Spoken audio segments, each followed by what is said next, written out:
Honorable members, shall we pray? Almighty God, we humbly beseech thee to look with favor upon this Parliament of the Republic of Ghana. Grant that it may perform its high duty as in thy sight. Give divine guidance to the President of the Republic, endow members of Parliament and ministers of state with discernment and vision, integrity and courage, that through the labors of government, this land and people may be well and truly served, and their good purposes for the common human life be realized in our midst.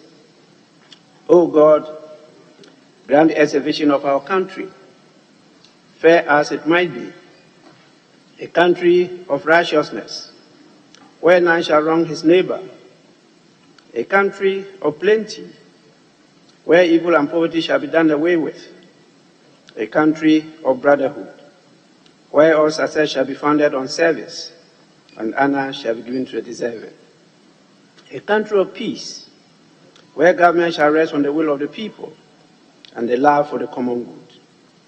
Bless the efforts of those who struggle to make this vision a living reality. Inspire and strengthen our people, that they may give time, thought, and sacrifice to speed the day of the coming beauty of Ghana and Africa. Amen.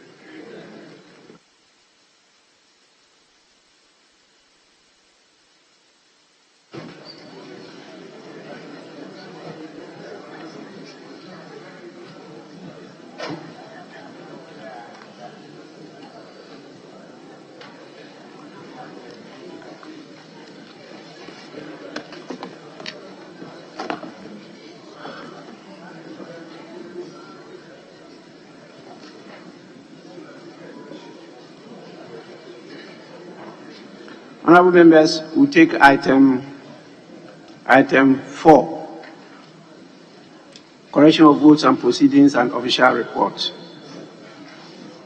We'll start with that of the votes and proceedings of Tuesday, 28th November 2023, page 1, page 2, page 3, page 4, page 5, page 6, page 7, page 8, page 9,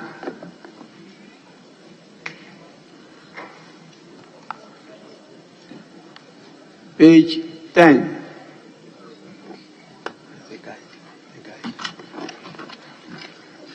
page 11,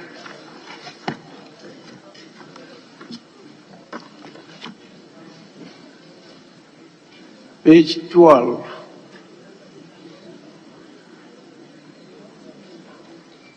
page 13,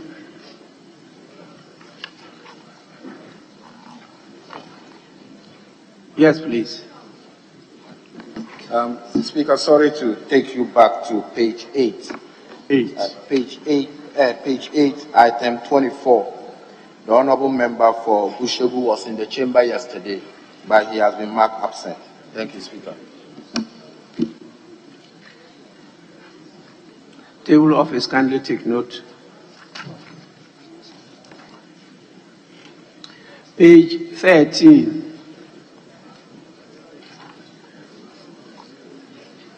Page 14.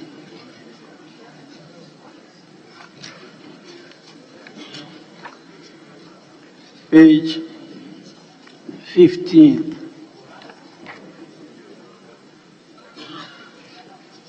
Page 16.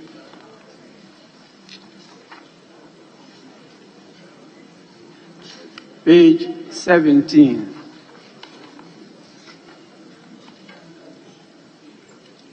Page 18.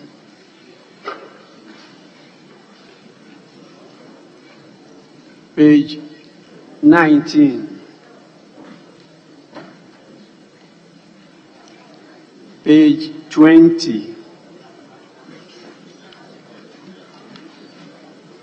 page 21,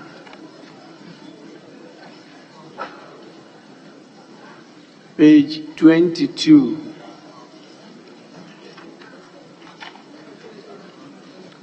page 23,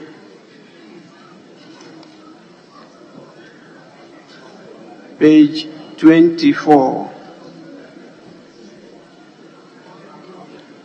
page 25,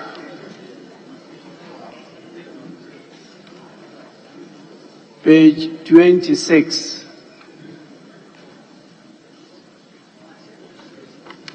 page 27,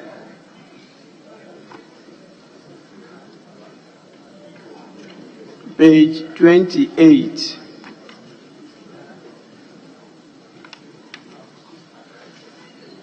page 29,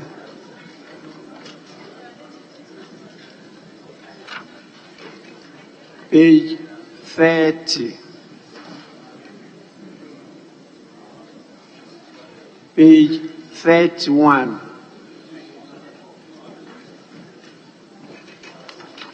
page 32,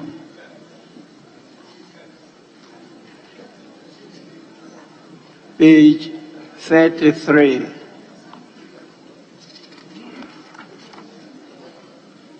page 34,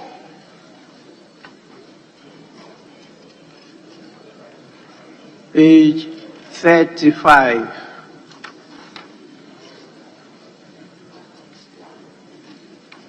page 36,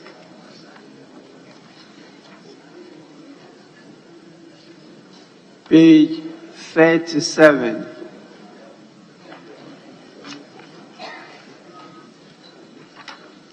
page 38,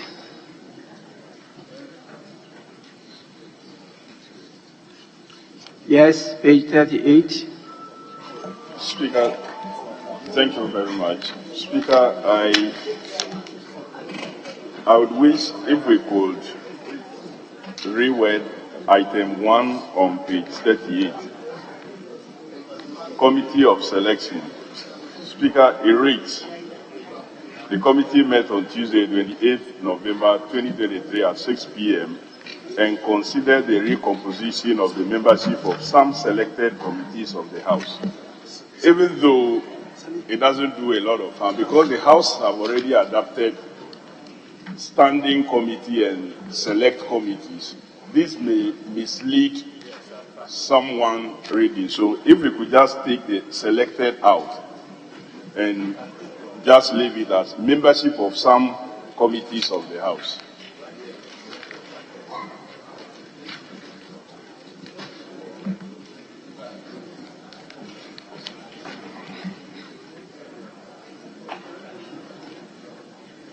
Then again, Mr. Speaker, if you can permit me to go to the next one, item 2, under attendance, the same page.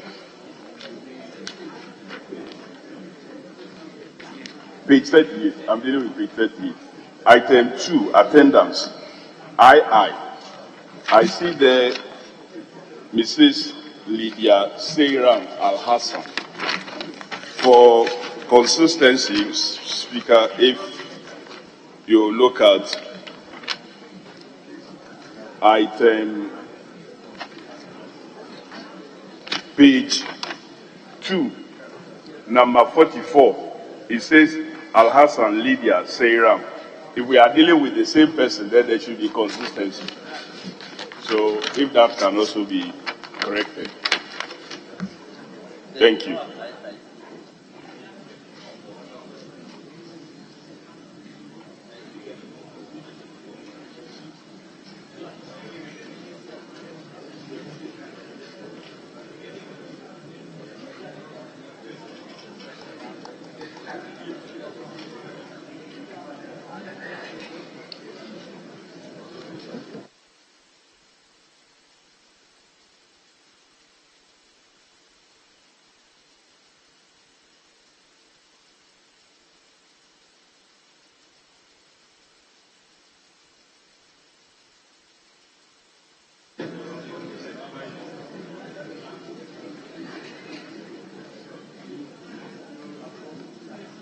Honorable members,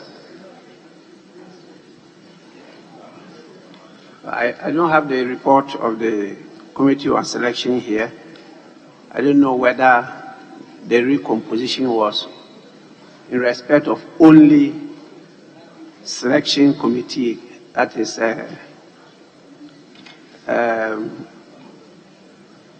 but the word selected here is referring to some of the committees, and the recomposition did not cover all committees, and that's why they put selected committees. These committees were selected by the leadership and brought to the Committee on Selection. So I find it difficult to see where the reporters erred, and we have to delete the word selected. So I may insist that we maintain it as it is. With regard to your second issue, is the order. If you look at all the names, it's not only with regard to Roman 2, item 2, Roman 2, but all the names. When the capturing members for attendance, they start with the surname, but at the committee level, it's like they prefer starting with the first names or the religious names before the rest. That's the difference. If it is the pleasure of the House that for purposes of consistency, we should always start with surnames, then we do that for all. Is that the pleasure of the House? It should always be starting with surnames. Then I direct that the table office should take note and inform the Office of Official Reporting to do so. Honorable members,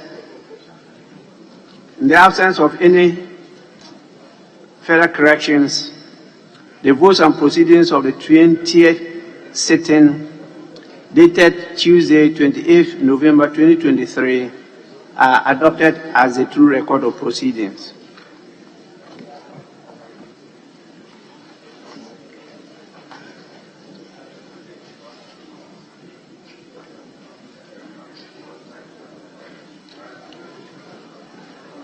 Honorable members, at the pre-sitting meeting, it was agreed by leadership that after the correction of votes and proceedings, we move straight to public business. So at the commencement of public business, presentation of papers. Yes, Majority Chief Whip. Speaker, at the commencement of public business, may we go on to take item 8I. And 8I is on page 10 of today's order paper. Speaker, may I further seek your leave to lay the item forward on your behalf?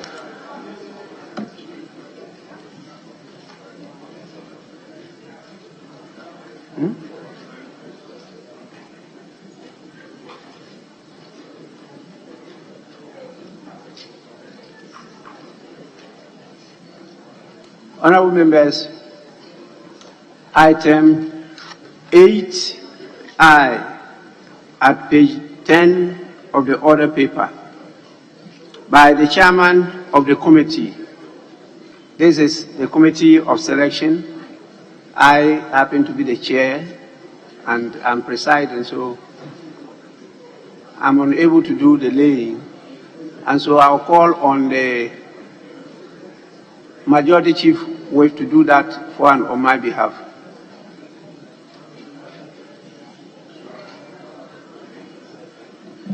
Reports of the Committee on Selection on the recomposition of the membership of some committees of the House.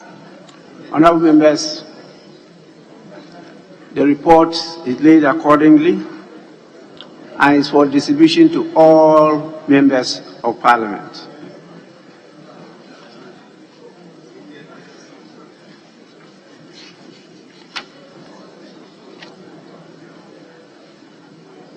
Before we move to the main item, it's important I recognize the presence of some visitors to the House.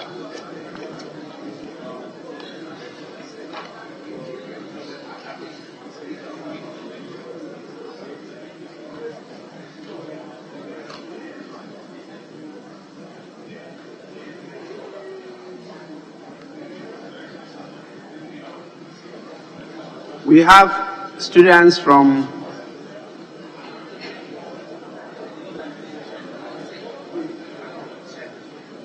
a group.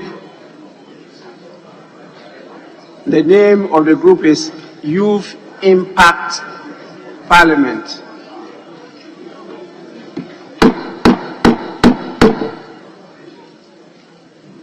Youth Impact Parliament. And they are from Ho Central constituency. They are being led by One Jones, Amegashi, Viglo. This is the constituency represented by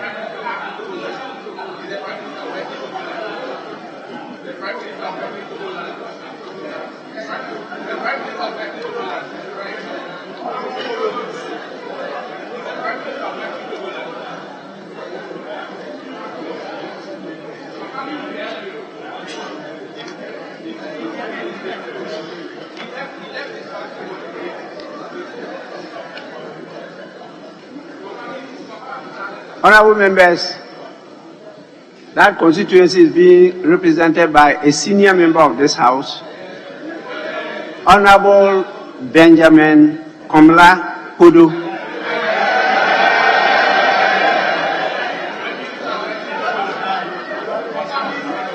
And you know how effective he is in this House. I will want, on your behalf, to welcome them to the House.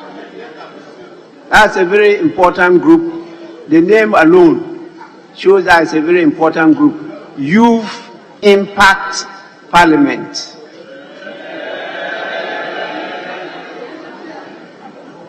They don't only want to follow your footsteps, they want to do better than you.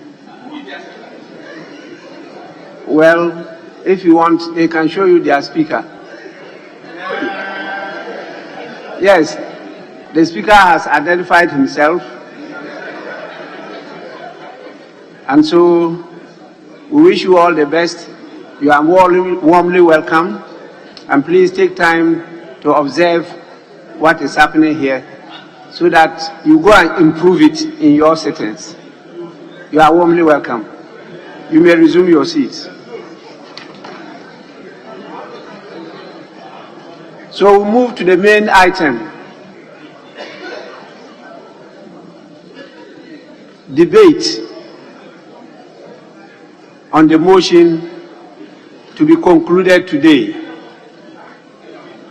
The motion calling for the approval of the budget statement and economic policy of the government for the year ending 31st December 2024.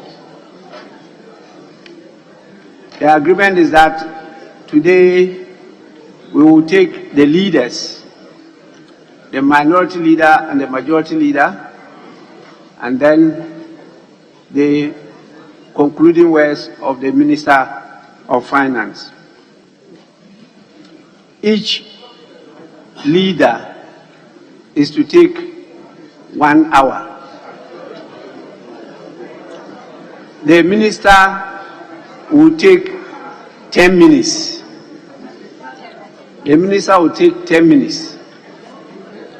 And so we're going to start with the minority leader. Yes, so minority leader, you may make your submissions now. No heckling, no point of order.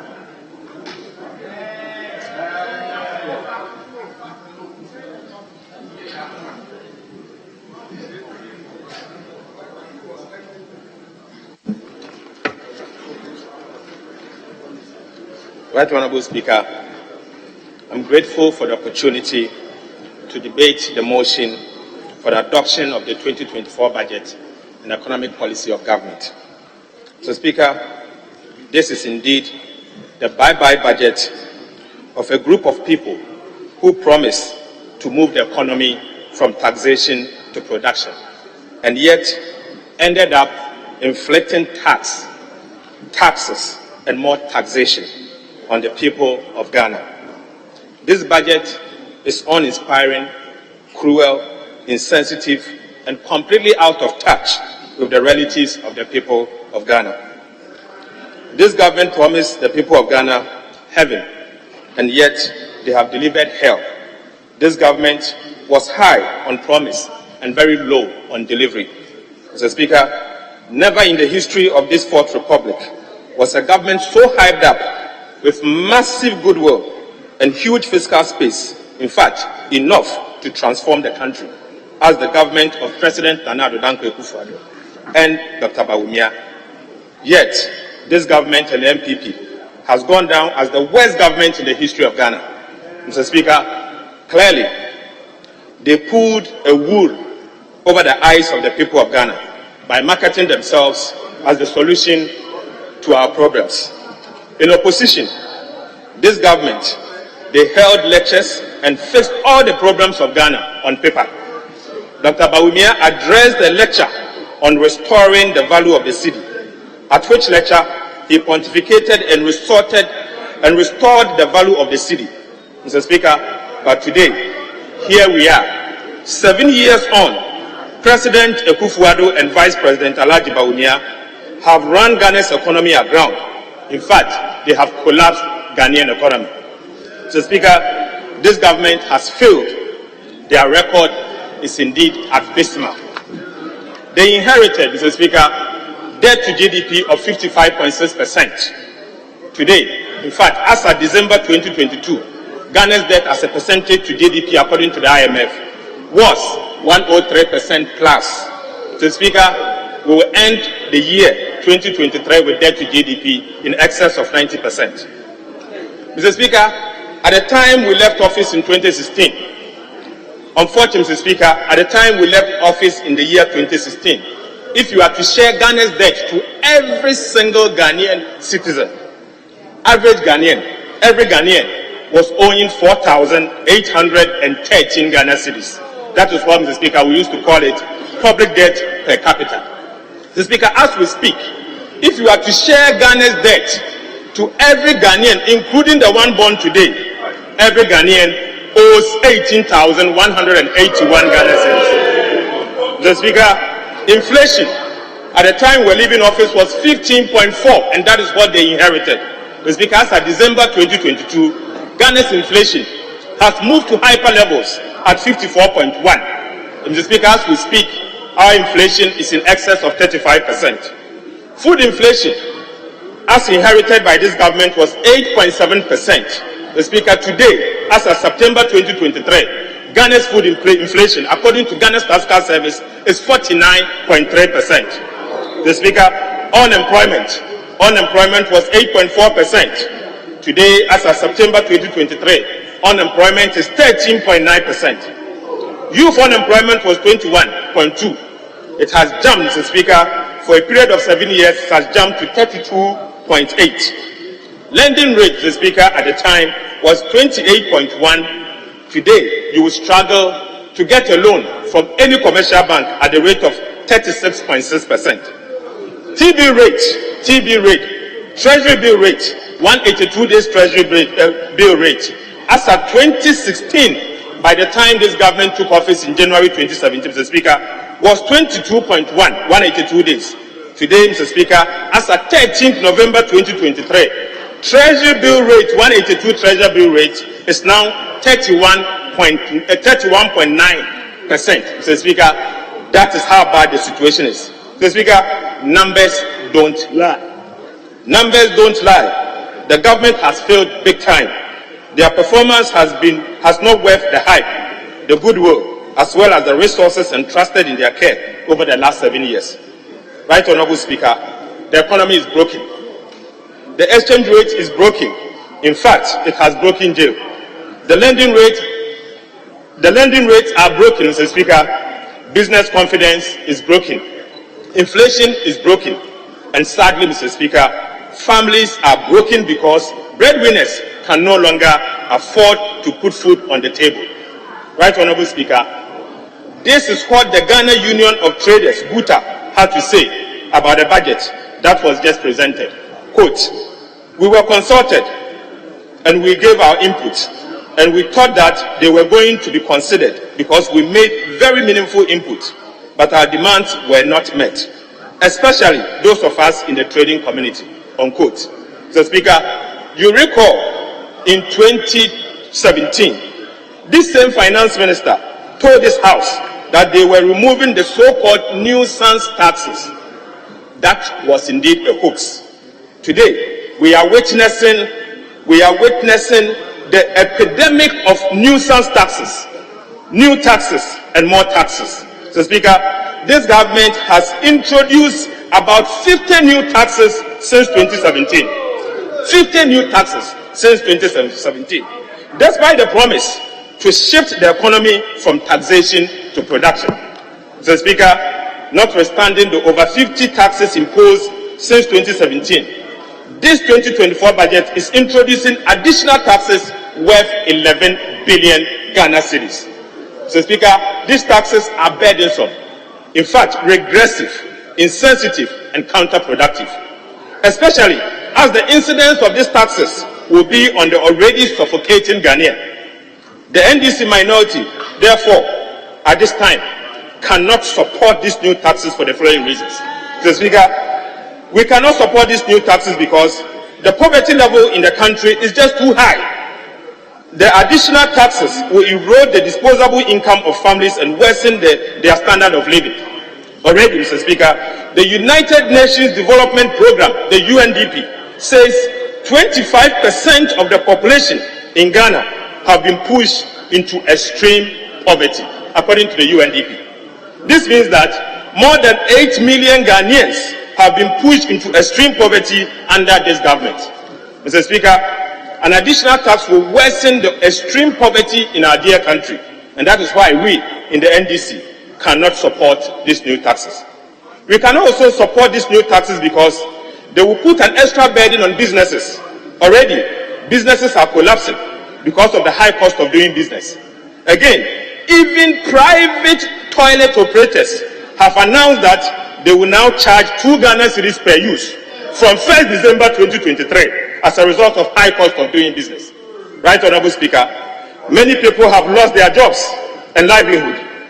Any additional taxes on the already collapsing businesses will shepherd them into their early graves. We, the NDC minority, do not want businesses to fold up. Already, Ghana has lost its attractiveness and competitiveness to foreign investors due to the high cost of doing business. So, Speaker, any additional tax will further erode the competitiveness that we are already suffering. So, Speaker, we cannot support these new taxes because currently tax exemptions before the Finance Committee amount to 5.5 billion Ghana cedis, equivalent to $449 million US. $449 million US. So, Speaker, we are reliably informed, and we believe so to be true, that additional 7 billion Ghana cedis in tax exemptions will be presented to Parliament and be sent to the Finance Committee for processes. So, Speaker, to put together these tax exemptions, there's 5.5 billion plus the 7 billion means that the tax exemption that this government is asking for is approximately 12.5 billion Ghana cedis, which outstrips the 11 billion new taxes that this government is asking for. Mr. Speaker, how does a government give away 12.5 billion Ghana cedis to families, friends, and cronies, and then turn round to burden the ordinary Ghanaian with 11 billion Ghana cedis in new taxes? This is not something that, Mr. Speaker, we should encourage. This is only mind-boggling, Mr. Speaker, but in fact, this is a typical case of robbing Peter to pay Paul. The NDC minority calls on the government to withdraw these new tax exemptions before we can have any engagement with them on these new taxes. Mr. Speaker, how is a government which has folded its arm and waiting on the IMF to disburse $600 million turn around and inform Parliament to grant tax exemption worth $449 million? Mr. Speaker, as we speak, Ghana is waiting on the IMF to disburse $600 million to support our economy. But the same government has turned around and is asking Parliament to approve tax exemptions worth $449 million. Mr. Speaker, this explains the type of government that is before us. Mr. Speaker, we cannot, out of good conscience, support these painful and burdensome new taxes, particularly when this government has been reckless, wasteful, and they are proving that they have mismanaged the public resources that have been entrusted into their care. Already, there's too much hardship from the bad policies of this government, with Dr. Bawumia as the chairman of the economic management team. Mr. Speaker, too much hardship, high inflation rate, high lending rate, high unemployment, high monetary policy rate, and high food inflation, coupled with massive uncontrolled corruption in this government. Mr. Speaker, that is the true state of the nation. Mr. Speaker, we cannot support these new taxes because, apart from government appointees and their families, friends, and cronies, there's no winner in this budget statement. Mr. Speaker, countless cases of corruption abound in this government. The institution, Mr. Speaker, the situation is so bad that the Catholic Bishop Conference have had cause to recently complain about what they describe as massive, uncontrolled corruption in the Akufo-Addo-Bawumia government. Even diplomats, Mr. Speaker, who usually maintain dignified silence on internal matters, have had cause to publicly express concern about the alarming level of corruption in this government. Mr. Speaker, a typical example is the British High Commissioner to Ghana, Madam Harriet Thompson, who recently complained that corruption is holding Ghana back. Corruption is holding our dear country back. No wonder, our ranking has sharply deteriorated on Amnesty International's Corruption Perception Index. In fact, from 56 in the year 2015 to 72 in the year 2022. The Speaker, the situation is getting worse by the day. Right Honorable Speaker, it will interest you to know that Ghana's misery index is at its highest in the Fourth Republic. The misery index is a measure of the distress felt by people in their daily lives due to increasing joblessness and inflation. So, Speaker, numbers do not lie.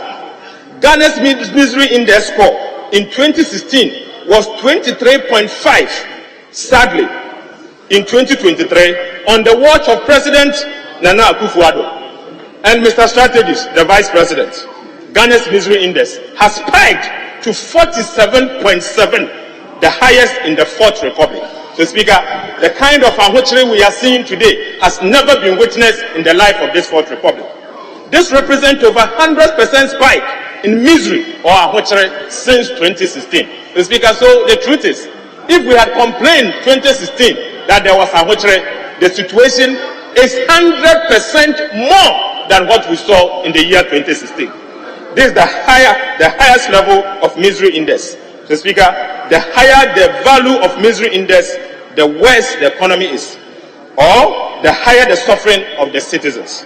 So, Speaker, regarding the GDP per capita, gross domestic product per capita, which is a measure of the wealth of every citizen.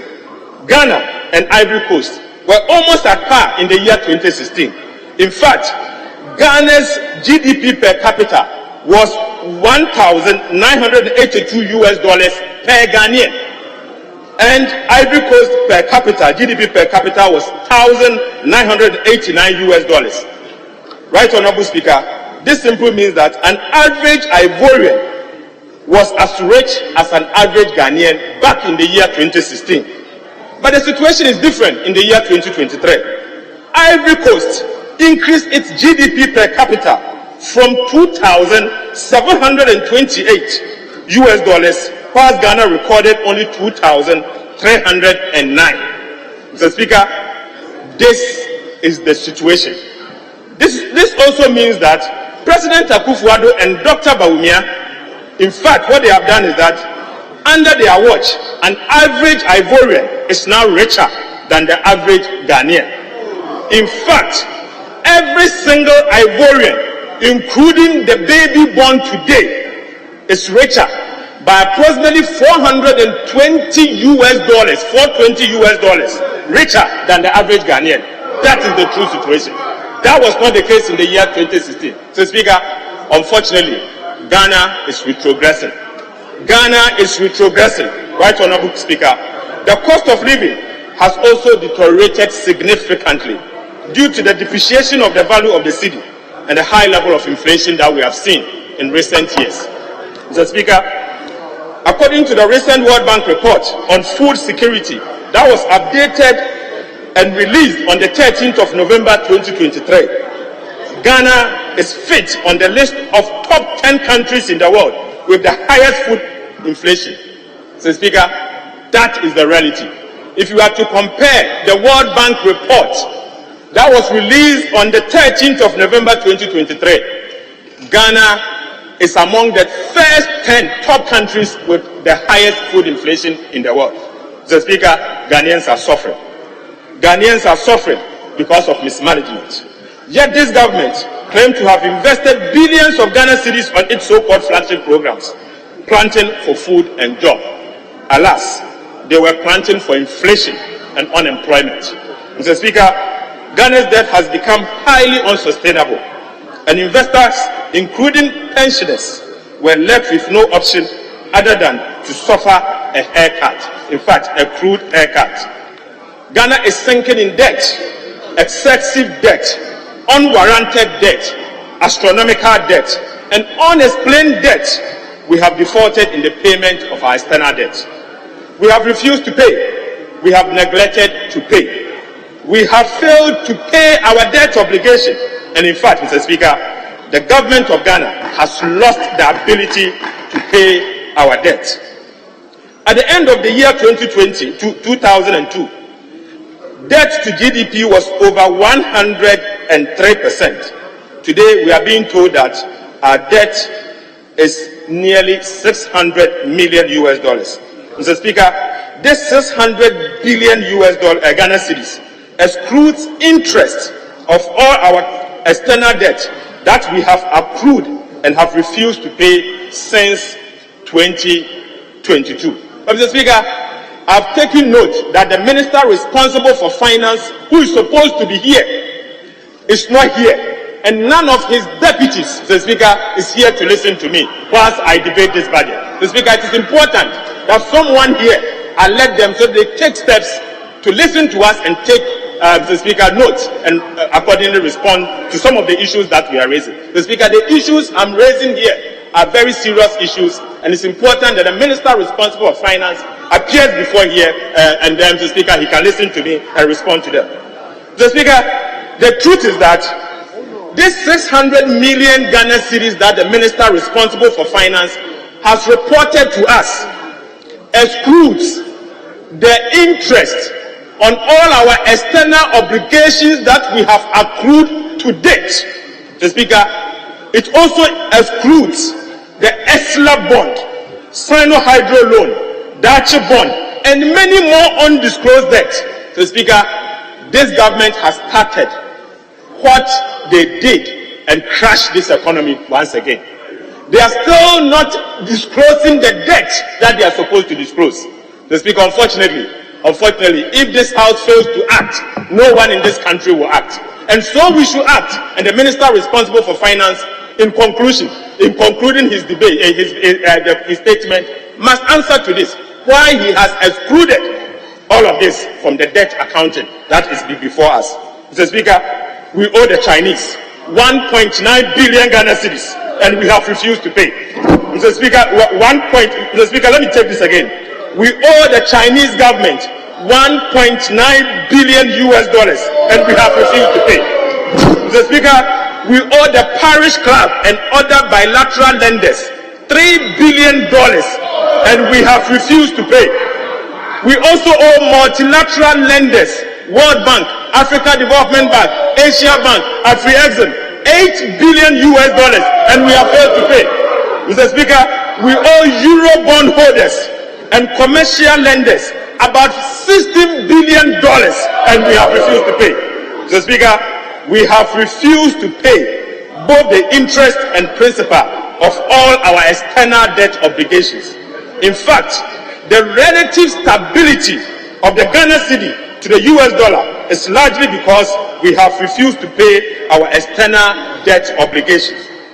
Once we begin servicing our external debt, the cedi will depreciate or may depreciate against all major external currencies because we will end up losing our external reserves.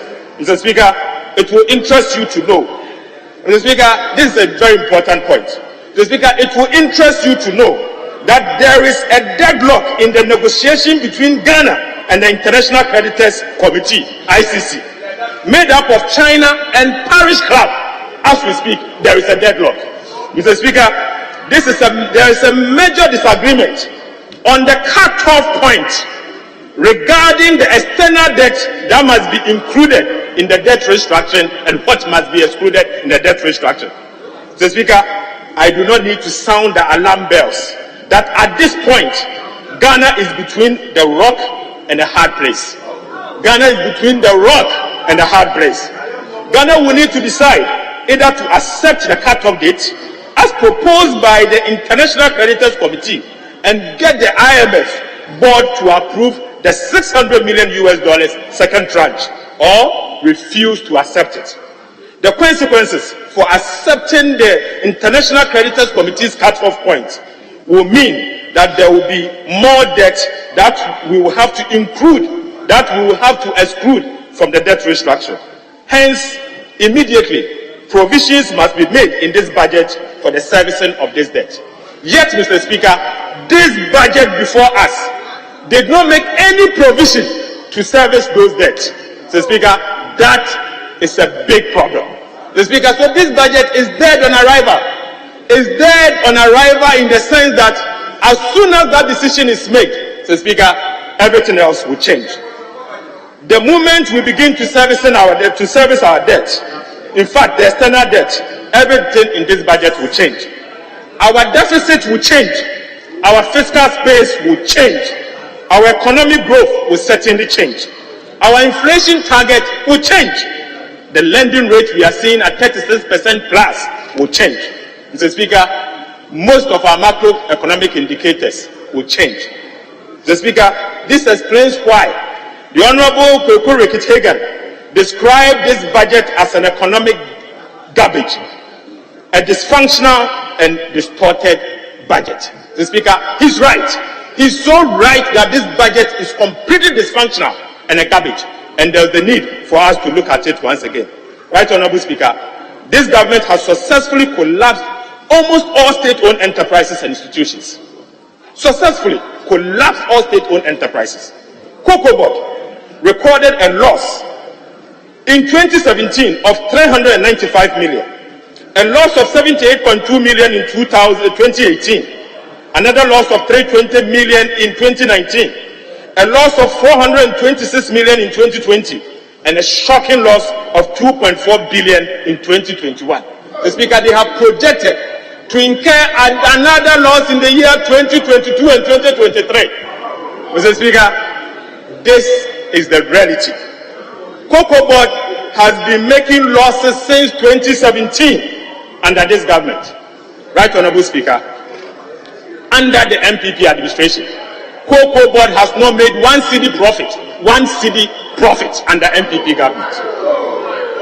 Who would have thought that the once vibrant Ghana Cocoa Board will today be bankrupt to the extent that it cannot repay its debt to cocoa bondholders, to cocoa road contractors, license buying companies, and fertilizer suppliers? So, Speaker, who would have thought?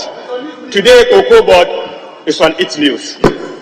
Other state-owned enterprises, including the Ghana Grade Company, Gridco, NETCO, Volta River Authority, National Buffer Stocks, GIHOC, STC, and Ghana Airport Company.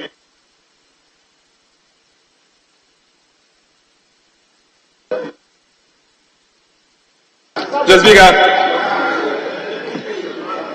Ghana Central Bank, the Bank of Ghana, is now bankrupt. In fact, in 2022, it recorded a loss of 60.8 billion, enough of the entire IMF bailout, Mr. Speaker, and a negative equity of 55 billion, one central bank. Mr. Speaker, as we speak, in the year 2022, all the 23 universal banks in Ghana, all of them, recorded a massive impairment losses amounting to 18 billion Ghana cedis. This government has failed to deliver almost everything that it promised the people of Ghana. Instead, they have delivered one scandal after the scandal. Hardly a week passes without a new scandal. So, Speaker, you remember the PDS scandal, the Ameri innovation scandal, the Boss 5 million liter contaminated fuel scandal. The Speaker, the inflated Sputnik V contract. The Speaker, looting and distribution of COVID-19 funds to officials of this government and members and their supporters. The Speaker, you remember the unfolding Cecilia Abinadapa $1 million packed in her home scandal. The Speaker, right, Honorable Speaker, the broken promises of this government, many of which are captured in Alhaji Bawumia's voice, have become sound bites on radio, TV, and on social media. He promised the following, to provide the following. Every village in Ghana will get water and toilet. $1 million per constituency per year. One village, one dam. One district, one warehouse. And one child, one hot chocolate drink. Mr. Speaker, let me repeat this again. One remembers the voices and the promises by this government, most of which was captured in the voice of our Vice President, Alhaji Bawumia. It has now become a soundbite on radio and TV and on social media. Our Vice President promised us that every village in Ghana will get water and toilet. $1 million per constituency per year. One village, one dam. One district, one warehouse. One child, one hot drink. So, Speaker, my children are not getting the hot drink. Mr. Speaker, this government does not keep its word. Even the solemn, the biggest of 8 promises. The President personal promise to God that he will build the National Cathedral has not been kept. Mr. Speaker, I dare say that even God has been betrayed. Despite demolishing Judge's home, the then passport office, properties of private developers, and committing over $100 million of state resources to the National Cathedral. All this government has to show, after sinking $100 million, it's a huge hole in the middle of Accra. Clearly, the most expensive man-made hole in the world. The most expensive man-made hole in the world. The insensitivity on the part of this NPP and its audacity to neglect the development needs of the people of Ghana is unbelievable. Across the length and breadth of this country, Mr. Speaker, chiefs and people continue to lament the total neglect of their development needs by the President Akufo-Addo and Dr. Bawumia government. Mr. Speaker, across the length and breadth of this country, Ghanaians are demonstrating against bad roads that are riddled with giant potholes. Yet, Mr. Speaker, not enough allocation has been made in this budget to alleviate some of this suffering. Mr. Speaker, this government has received the most resources despite their usual excuse of COVID-19 and Russia-Ukraine war. It won't be long, you may end up adding the Boko conflict. Mr. Speaker, the needs of the people of Ashanti region have also been neglected by this government, as in the case of many other regions, including my own central region. Mr. Speaker, we must take note that the recklessness of this MPP government is getting out of hand. I was particularly heartbroken to see, not too long ago, that the Asantehene, the Otumfuo himself, who neither manages the resources of this republic, nor is the custodian of Ghana's tax revenues, has taken it upon himself to raise funds to heal the Komfo Anoche Teaching Hospital in Kumasi. So, Speaker, that speaks volumes about the neglect and the monumental failure by the MPP government. So, Speaker, that speaks volumes about the neglect and the failure by this MPP government. Right, Honorable Speaker, I'm proud to say the NDC, under the leadership of the nation builder, President John Mahama, with limited resources, invested in all regions, including the Ashanti region. The NDC, under President Mahama, built the ultra-modern KJTIA market, the Tafo market, the Atonsu market, the Ratri Park. So, Speaker, we extended potable water to Kumeu and Mampong. The NDC secured the loan for the award of the Kumasi Airport. The NDC is also responsible for the Aferi Military Hospital, the Regional Hospital at Sewua, the Kumeu District Hospital, so Speaker, the Bekwai District Hospital, the Ashanti Mampong Water Project, and the Kumasi Inner City Roads. So, Speaker, that is the track record of the NDC.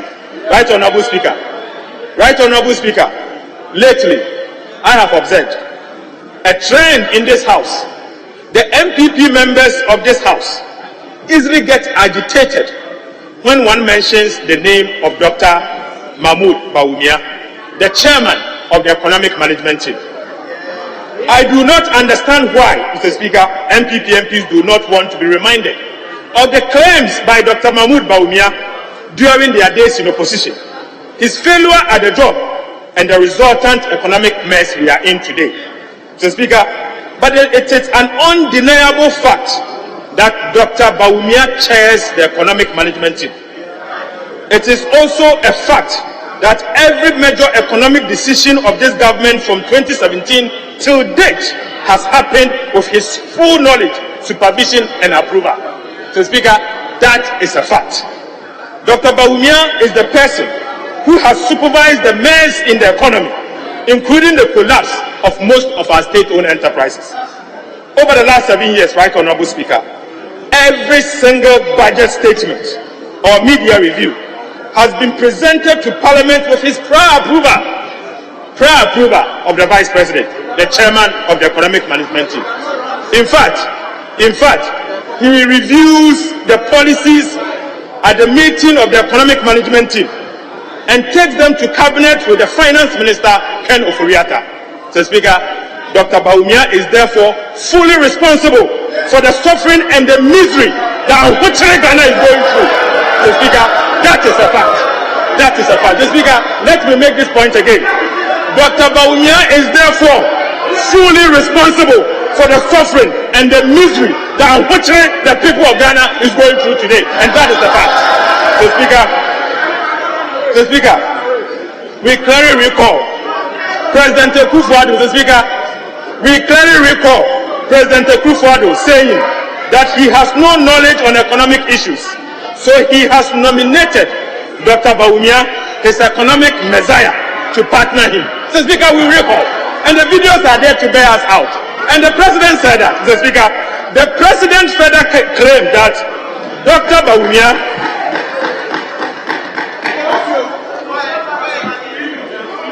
Mr. Speaker, we clearly recall President Akufo-Addo saying to the people of Ghana that he knows nothing about economics and that he has nominated someone called Dr. Bawumia, the economic messiah, to help him manage this economy.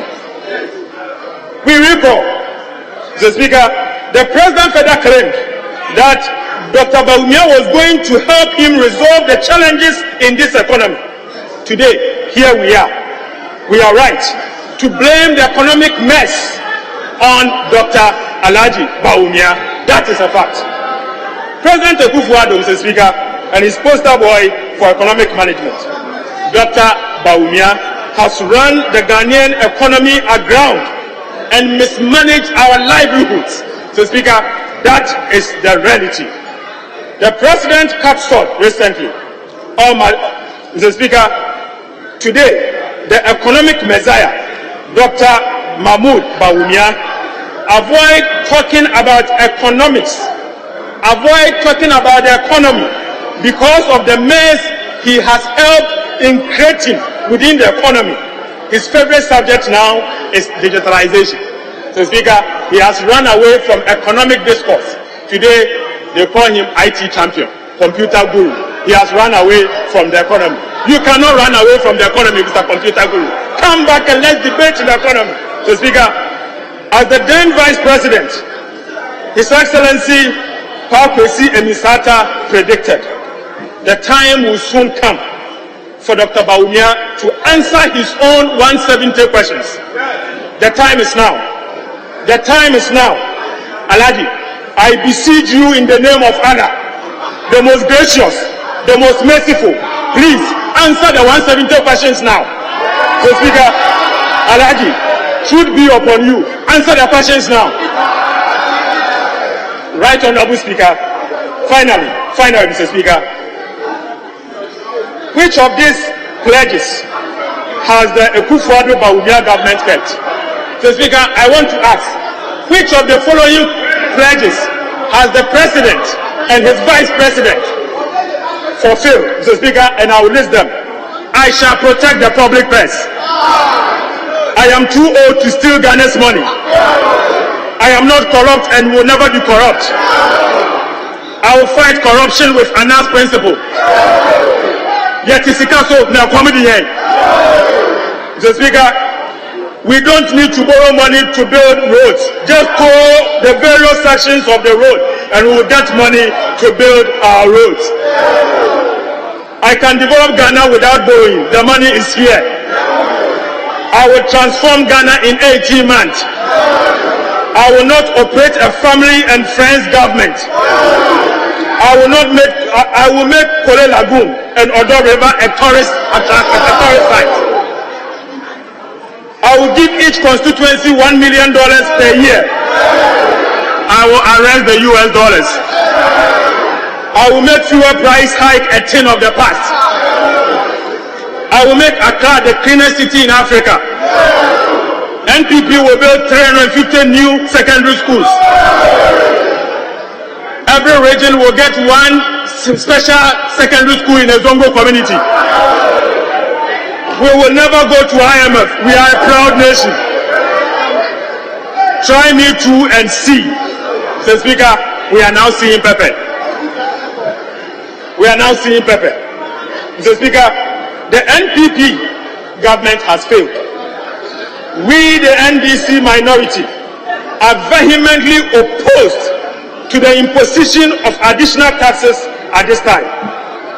When inflation, excessive fiscal adjustment have significantly eroded portions of disposable income of the average Ghanaian. So, Speaker, we cannot. This government is introducing the following new taxes. Mr. Speaker, this government has laid before us four new tax bills. Mr. Speaker, in the budget statement. What is in these tax bills is missing in the budget statement, Mr. Speaker. The details are not in the budget statement, Mr. Speaker. Let me take you through some of them. So, Speaker, this government is introducing the following new taxes in the 2024 budget. Imposition of VAT on selected items expected to generate 3.7 billion Ghana cedis, according to this. So, Speaker, this government is imposing a VAT on financial services. A VAT on financial services. And Speaker, what surprises me is that this same MPP government, while they were in opposition, lamented. Honorable members, please take your seats. There is too much loitering. Take your seats.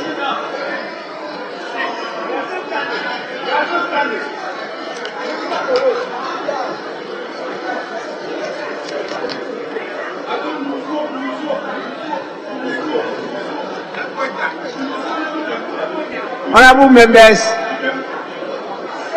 take your seats.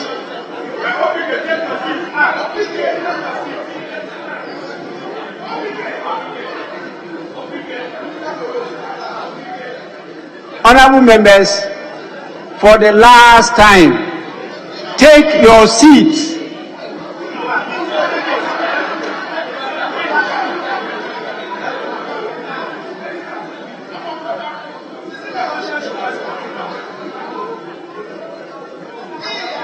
Honorable members, it's unparliamentary for a member to stand with his back to the maize. It's not done anywhere in any parliament. You cannot stand with your back to the king or to the chief at a meeting. The maize is the most important power reserve of this house. And so when you want to talk to a colleague, you go behind the colleague and whisper into the ears of the colleague. You don't stand in front of the colleague. Please. This is the last time I'll remind you. If I see anybody doing that, I'll mention your name. Honorable member, you have 21 more minutes. Mr. Speaker, thank you very much, Mr. Speaker.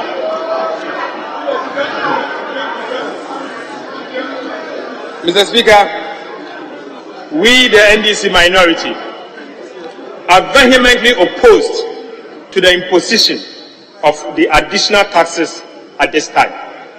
Mr. Speaker, when inflation and excessive fiscal adjustment have significantly eroded huge portions of our disposable income. This government is introducing a number of taxes worth 11 billion Ghana cedis.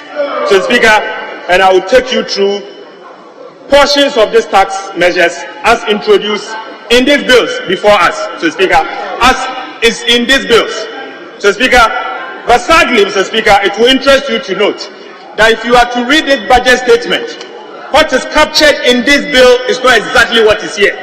So until you read the bills before us, you will not appreciate the taxes they are introducing. So, Speaker, I will take time and take you through them. So, Speaker, this government is imposing a VAT on financial services. You are imposing a VAT on financial services.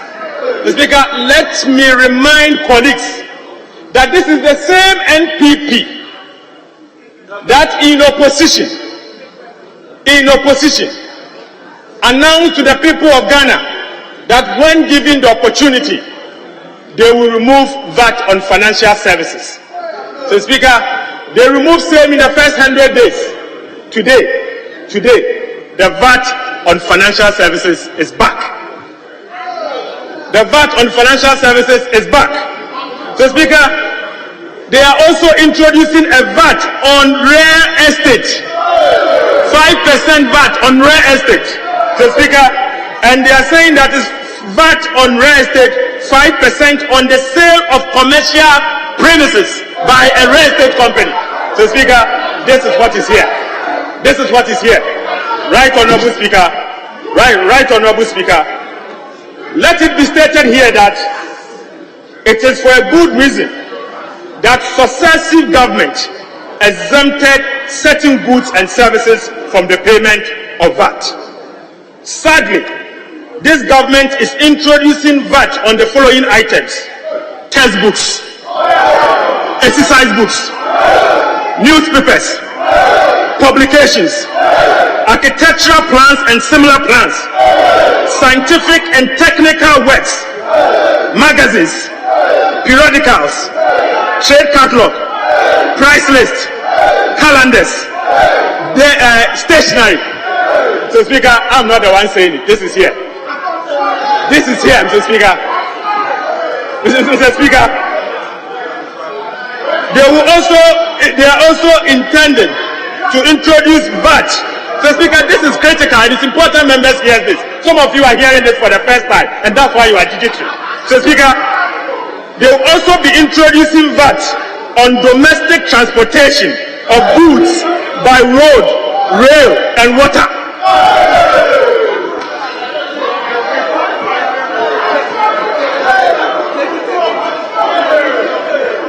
Mr. Speaker, they will also be introducing VAT on domestic transportation of passengers by road, by rail, and by water.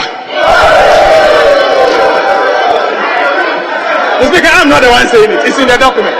The bill that is before us.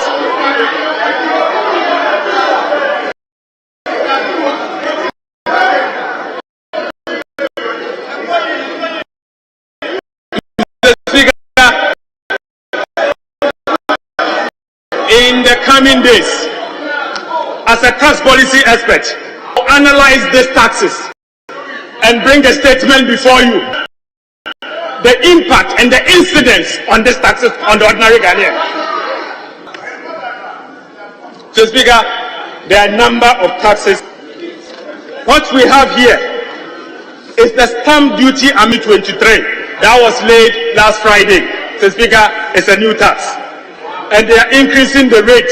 So, Speaker, we have the excise duty amendment bill number 2, a bill 2023. The memorandum is before us, signed by our minister responsible for finance, Honorable Ken Oforiatta, before us. So, Speaker, and the value added tax amendment bill 2023. There's another one. Called the customs amendment bill. So, Speaker, as I said, if you are to read these bills and compare what is in the budget, so, Speaker, the two are not the same. The two are not. So, Speaker, voting in favor of the principles of the 2024 budget statement and economic policy of this budget, which includes these proposed taxes, will further drive Ghanaians into extreme poverty. Voting in favor of the principles of the 2024 budget statement and economic policy, which includes these proposed taxes, will further drive businesses into their early graves. So, Speaker, we, the NDC minority, cannot, in good conscience, support the principles of this budget. So, Speaker, and I repeat, we, the NDC minority, cannot, in good conscience, support the principles of this budget. So, Speaker, before I thank you for the opportunity, let me once again remind the people of Ghana the pledges that were made by President Akufo-Addo and his Vice President Alhaji Bawumia. So, Speaker, I shall protect the public purse. I am too old to steal your money. I am not corrupt and will never be. I will fight corruption with Anas principles. Yet Isikaso now comedy. We don't need to borrow money to build roads. Just tow the various sections of the roads and we will get all the money to build the roads. I can develop Ghana without borrowing. The money is here. I will transform Ghana in 18 months. I will not operate a family and friends government. I will make the Kole Lagoon and the Odo River a tourist site. I will give each constituency $1 million per constituency. I will arrest the US dollars. I will make fuel price hikes a thing of the past. Mr. Speaker, these are the promises that this government gave to us. Mr. Speaker, let us ask ourselves as to whether this government has achieved the promises and the hype that the people of Ghana gave to them.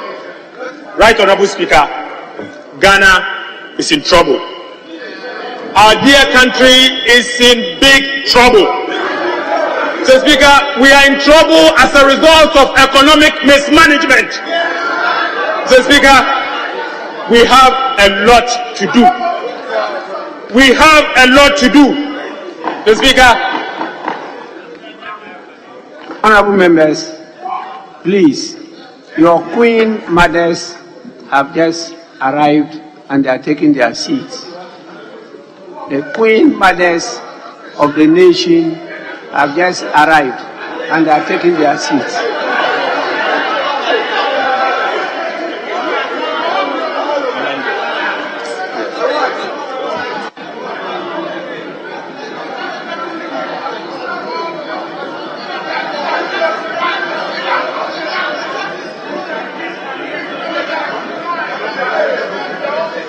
Honorable members,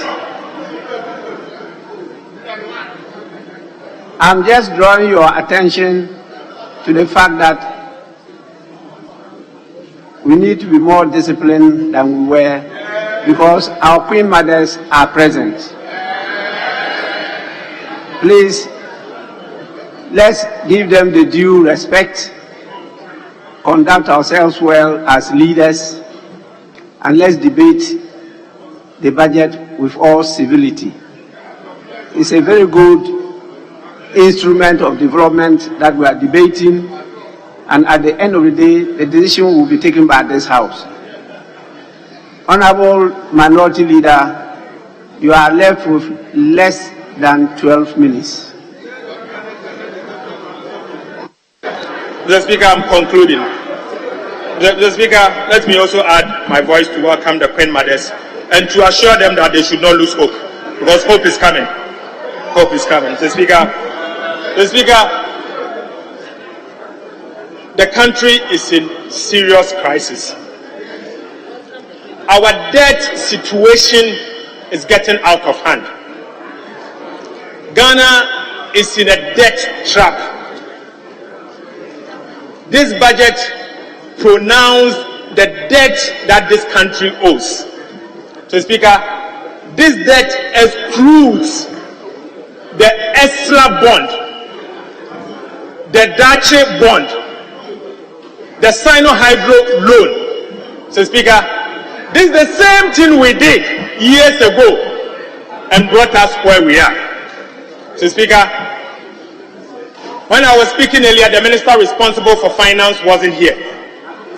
But let me make this point whilst he's here, that we should learn from our past mistakes and account for our debt properly and see the early warning signals, a proper medication to our problems. So, Speaker, if we fail to do that, we will crash once again. So, Speaker, the trajectory that this country is going to is worth cautioning. And that is why we are cautioning that even though this government is making certain pronouncements that we have made savings as a result of the fact that we have defaulted in the servicing of our external debt. So, Speaker, let me caution that it is not savings yet. These are not savings yet. So, Speaker, it is only a deferred payment. So, Speaker, the savings will only be realized after we have successfully concluded the negotiation and we are aware how much debt relief we are going to enjoy. As we speak, they are not savings. And that is why I want to caution this government. Don't assume that you have made savings and spend recklessly. It is not yet savings, because, the Speaker, it is not a savings. You may end up paying. As we speak, Mr. Speaker, there is a deadlock at the ICC, the International Creditors Committee, as to whether Ghana will accept a cut-off point proposed by China and Paris Club. Mr. Speaker, that is an important point. And that deadlock and the cut-off point, no matter how you look at it, Right Honourable Speaker, will come with serious implications. An implication, Mr. Speaker, to go forward or to insist on the cut-off point that is relevant to the people of Ghana. So, Speaker, this is significant, and I want to repeat it while the Minister responsible for finance is right before us. He wasn't here when I made that point, and that is why, Mr. Speaker, I want to once again make that point. This country belongs to all of us, and all of us will have to work together to save our country. Mr. Speaker, we in the NDC will stand with the people of Ghana. We will do what is right. We will help this country to move forward. We will develop policies that are accurate and helpful to the people of Ghana. And that is why, to the people of Ghana, we present to you the 24-hour economy. So, Speaker, that is what the NDC presents to you. So, Speaker, thank you for the opportunity. Thank you for the opportunity to debate on this budget statement. But, Speaker, this budget before us is indeed the true definition of an empty budget. Thank you, Mr. Speaker.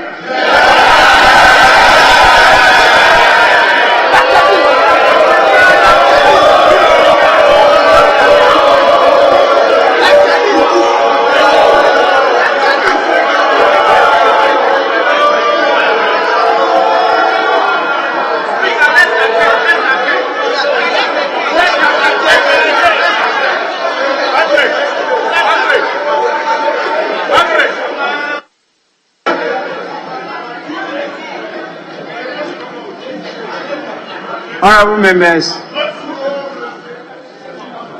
the Honourable Minority Leader used 52 minutes.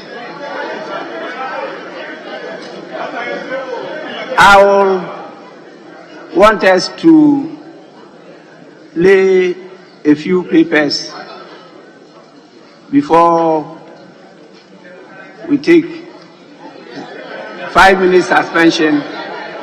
And on our return, the majority leader will have 1 hour.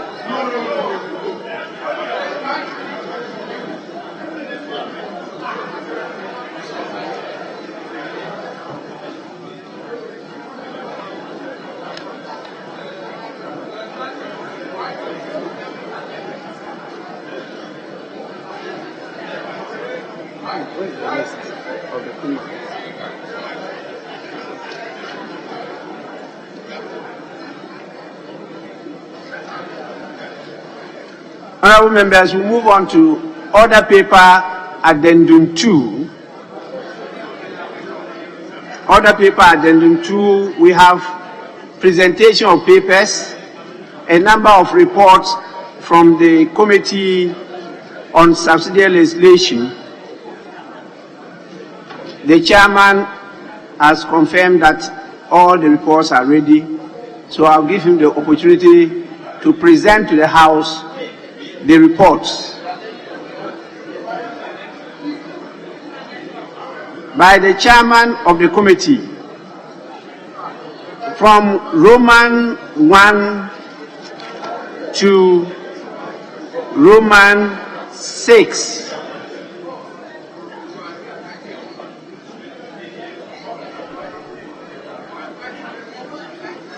Roman 1 to Roman 6 You present them all together. Reports of the Committee on Subsidiary Legislation on the District Electoral Areas and Designation of Units Amendments Regulations 2023. Committee on Subsidiary Legislation on the Representation of the People Parliamentary Constituencies Amendment Instrument 2023. Reports of the Committee on Subsidiary Legislation on the Companies Regulations 2023. Reports of the Committee on Subsidiary Legislation on the Tree Crops Regulations 2023. Reports of the Committee on Subsidiary Legislation on the Ghana Enterprises Agency, Classification of Micro, Small and Medium Enterprises Regulations 2023. Reports of the Committee on Subsidiary Legislation on the Chartered Institute of Human Resource Management, Ghana Regulations 2023.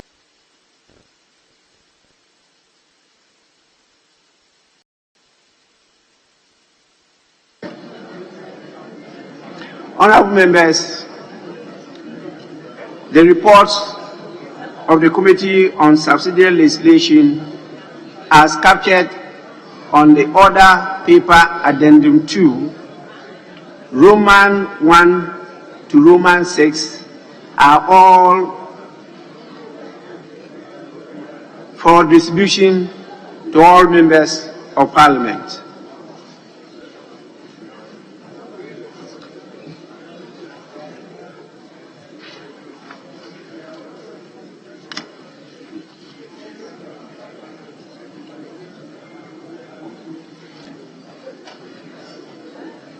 As I stated earlier on,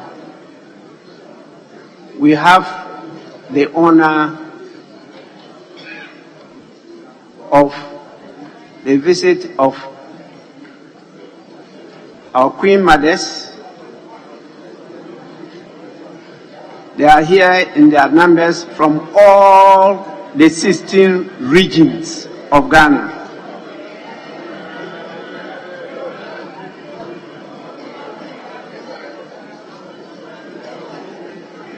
The Queen Mothers have formed associations all over the country, and all the associations are represented. They are being led by the President of the Mothers, who is a paramount Queen Mother of the Nkonya Traditional Council, and her true name is Nana Otubia III. Nana Otubia III is the president of the Queen Mothers Association in Ghana.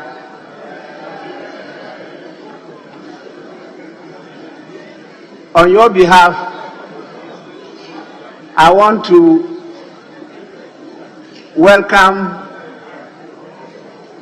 our gorgeously dressed, beautiful,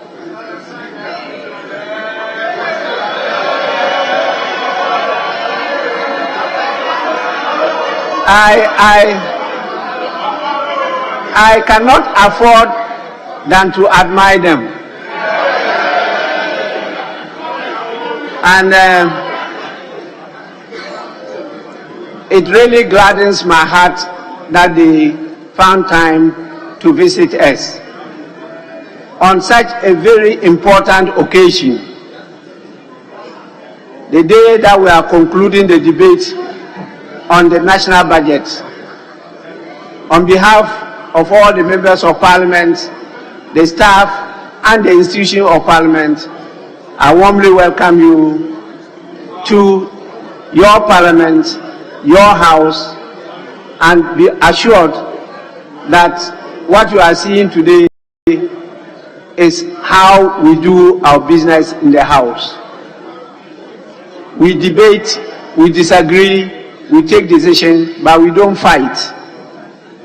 Sometimes voices are high, sometimes the emotions are high, sometimes the anger is high, but at the end of the day, things go smoothly and end up well. And all is well that ends well. So be assured that your representatives here are doing quite a good job for the nation. That is what multi-party democracy is about. It's about agreeing to disagree. With this, honorable members, I will suspend sitting for 5 minutes. 5 minutes. And on my return, the majority leader will have his bite. 5 minutes suspension of sitting.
Mr. Speaker.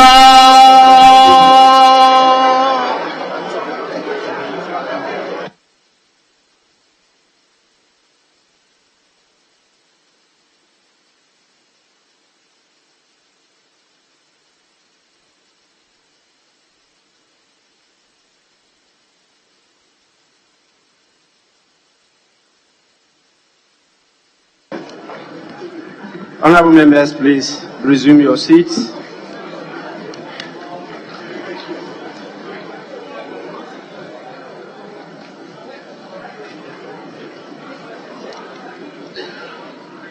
Honorable members, we now have the pleasure of listening to the submission of the majority leader, and then after that, we'll take the concluding remarks of the Minister of Finance. So, Majority Leader, it's your turn. 1 hour, 60 good minutes.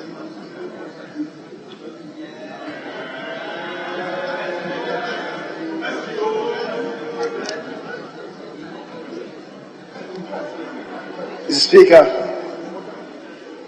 in rising to contribute to the motion to approve the financial policy of Government of Ghana for the 2024 financial year, let me, for the umpteenth time, restate, for the avoidance of doubt, that at this stage of the consideration of the matter before us, the House should be debating the principles underpinning the budget and the economic policy of government, not the allocation of funds contained in appendix sections.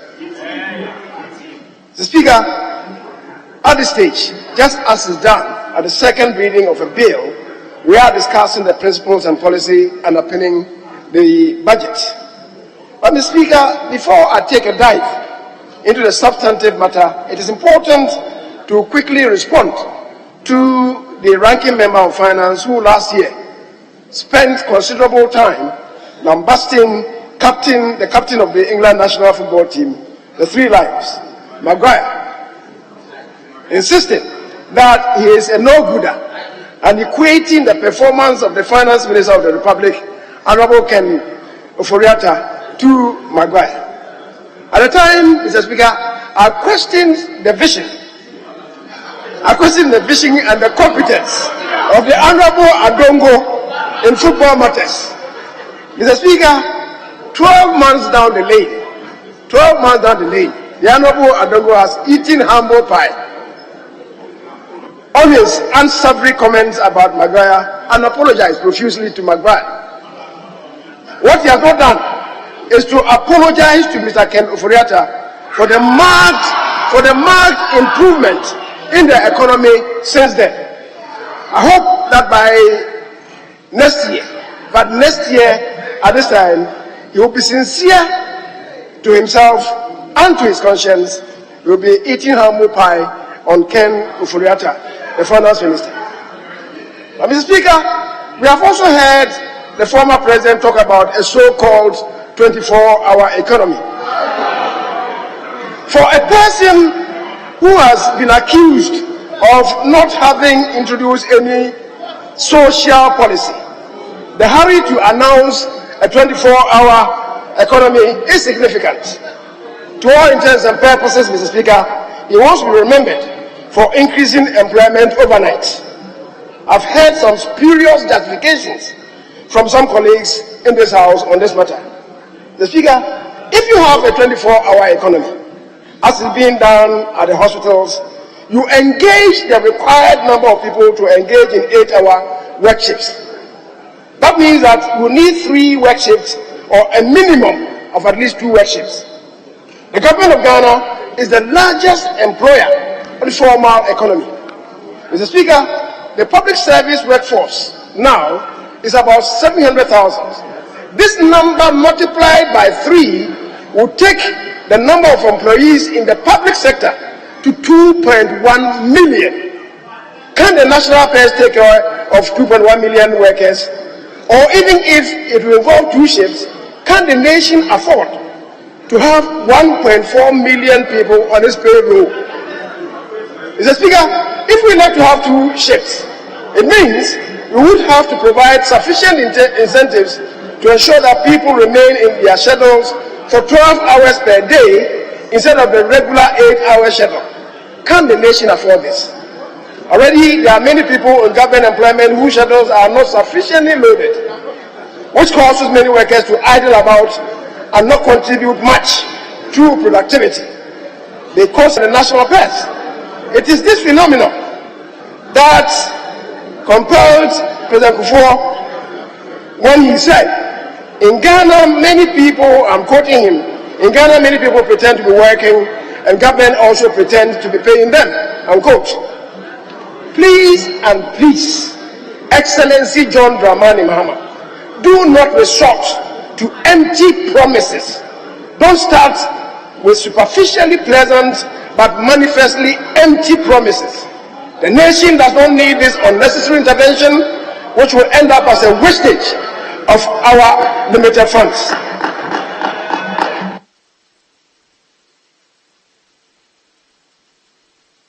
On the other hand, if we have one person who says to us as a country that we can increase our revenues significantly, we can increase productivity, we can decrease person-to-person contact, thereby reducing corruption by digitalizing our economy.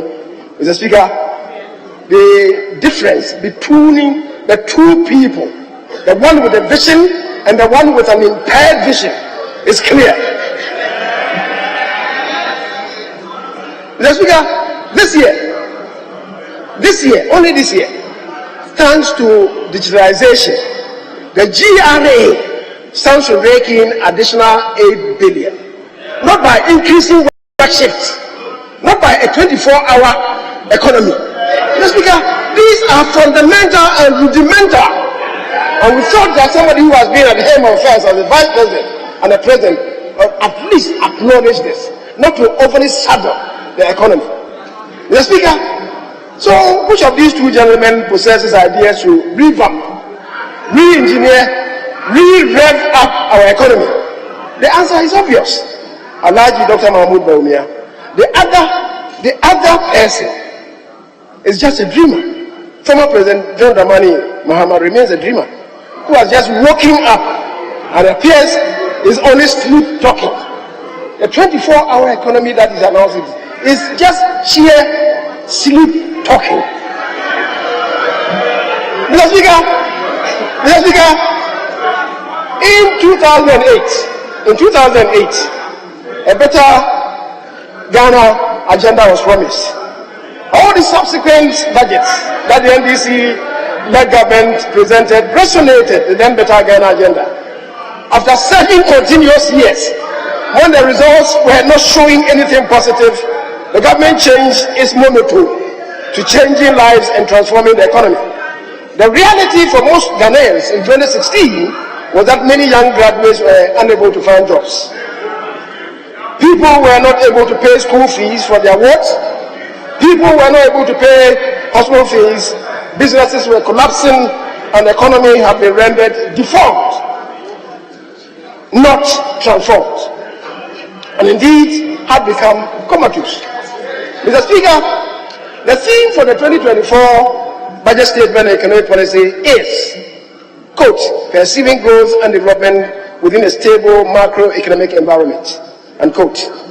The MPP-led government has been at the helm of affairs for 7 years. In 2 out of the 7 years, that is 2020 to 2022, the Ghanaian economy suffered from 2 unforeseen, unimagined combined shocks of COVID-19 and the Russia-Ukraine war. The twin evil forces pulverized the Ghanaian economy and left in their trail a lockdown and closure of businesses. Government showed great sensitivity to the people, and these were expressed in the following areas. There were no layoffs in the public service.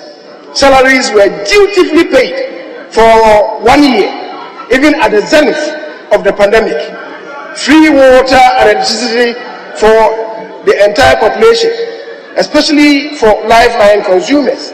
There are many governments, Mr. Speaker, that threw out workers from government enterprises. Government of Ghana did not do that. That's the difference. Mr. Speaker, small and medium-scale businesses came to be supported by over 600 million Ghana cedis. These major interventions were done by a government that sincerely cares, a government that is very intentional about protecting lives and livelihoods of Ghanaians. It is why in those days, Ghanaians every other week wanted to hear the voice of the president in addressing them, fellow Ghanaians. Ghanaians have not forgotten and will not forget the demonstrable care shown to them. Mr. Speaker, in the spirited attempt to salvage every Ghanaian our revenues, the little that came in because our posts were crippled became overstretched. Plus the fact that 2020 was an election year which had general and presidential election for the first time in the history of this country that did not receive any donor funding. Mr. Speaker, it is because of these that our economy, which was experiencing an average GDP growth rate of 7%, with a declining single-digit inflation, declining interest rates, a stable currency, and growing international reserves to a level unforeseen before in the history of this country, took a nosedive. GDP cascaded downslope from 6.5% in 2019 to 0.5% in 2020.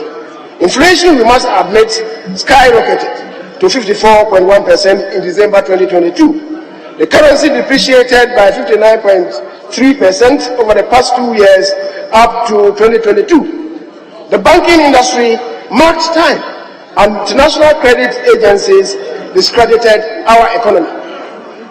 Mr. Speaker, to confront these atrocious developments, government in 2023 presented a plan of recovery that focused on 1, restoring macroeconomic stability, coordinating an equitable debt operation program, ensuring the well-being of the vulnerable populations, engaging in robust negotiations for an IMF program, promoting a strong private sector growth, and attracting substantial green investments to foster growth. Mr. Speaker, the results of the initiatives pursued under the 2023 budget have been profound. It is why in the mid-year review, the Minister of Finance boldly declared that we have, as a country, I'm quoting him, turned the corner. The nexus of the debate should be whether the policies that were unveiled in 2023 attain the desired results. The minister in the mid-year review was emphatic that we have turned the corner. To those who have eyes to see, the corner turning is in these areas. 1, inflation has declined from 54.1% in December 2022 to 35.2% in October 2023. That is a drop of 18.9% in inflation in 10 months. That is massive. The 4 NDC regimes under President Rawlings, Mills and Mahama have never attained this. Mr. Speaker, in 2023, GDP was projected to grow at 1.5%. Over the first half year, GDP has grown by 3.2%, and that is more than 100% additional growth over the projected figure. Last year, in the debate that ensued after the minister had come to present his budget and economic policy, the sing-song of my colleagues opposite was that even the 1.5% projected growth rate was shambolic and uninspiring. Mr. Speaker, some even argue that we will not be able to attain the minimal target of 1.5% growth. Today, the provisional GDP growth rate is 3.2%. Today, the currency that was on a downward spiral against the major trading currencies and depreciated over 54% over 1 year has stabilized relatively, depreciating by a modest 6.4% cumulatively from February 2023 to October 2023. Today, we have made tremendous progress when, in the speediest of times, never witnessed in Ghana's relationship with the IMF, we have completed the first staff review of 6 performance criteria, 3 indicative targets, and 3 structural benchmarks. International credit rating agencies, which have since 2022 discredited our economy, have begun to reassess the economy positively. Today, companies have reopened up and are rehiring workers. Mr. Speaker, as a result of policies and programs introduced in 2023, today the banking industry have begun to flourish again, reporting a profit after tax of 6.2 billion, representing a growth of almost 44%. My colleague, the minority leader, in his concluding remarks, referred to the 2022 situation. He elected not to refer to the 2023 situation. That is a growth. That is a growth. Please, be sincere with yourselves. Be sincere with yourselves. Mr. Speaker, the budget statement unveiled the macroeconomic policy framework that underpins government's approach towards recovery and stability with growth. Now, the nodal issues are providing the pathway towards fiscal consolidation and macro stability. 2, setting out a new debt sustainability path after the admittedly painful domestic debt operations, which had its domino effect on the financial sector. Policy priorities for the medium-term 5-year growth strategy, focusing on selected initiatives. 4, committing funding to existing projects in roads, rural electrification, rural telephony, IPEP, and clearing of arrears. And 5, prioritizing resources for institutions to support the conduct of the 2024 general and presidential elections. Mr. Speaker, how are these policies and principles going to ensure macroeconomic stability and promote growth and ease the system for Ghanaians? The debate should have related to this, but many, especially from the minority group, departed from this policy structure for obvious reasons. And, Mr. Speaker, I see the head of the ranking member in my direction. Mr. Speaker, the minister accounted for the huge investments that have gone into social intervention programs over the past 7 years. And these include, in particular, 1, improving access to quality senior high school education for about 5.7 million Ghanaians, having invested over 8.4 billion to develop our human resources.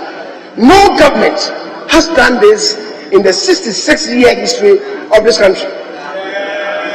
Mr. Speaker, and may I remind us of what the former president said when the free senior high school program started.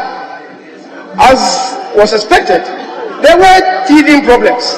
His response when he went on a walk at Takra was, and I'm quoting him, "This is the first year of the implementation. Look at the numerous problems. Wait until it is 3 years old. These problems are going to multiply by 3-fold." That was President John Mahama in his comment about the free senior high that had been introduced.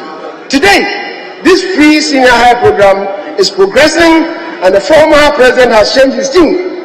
And only 2 weeks ago, he was saying nobody is going to scrap the free senior high school.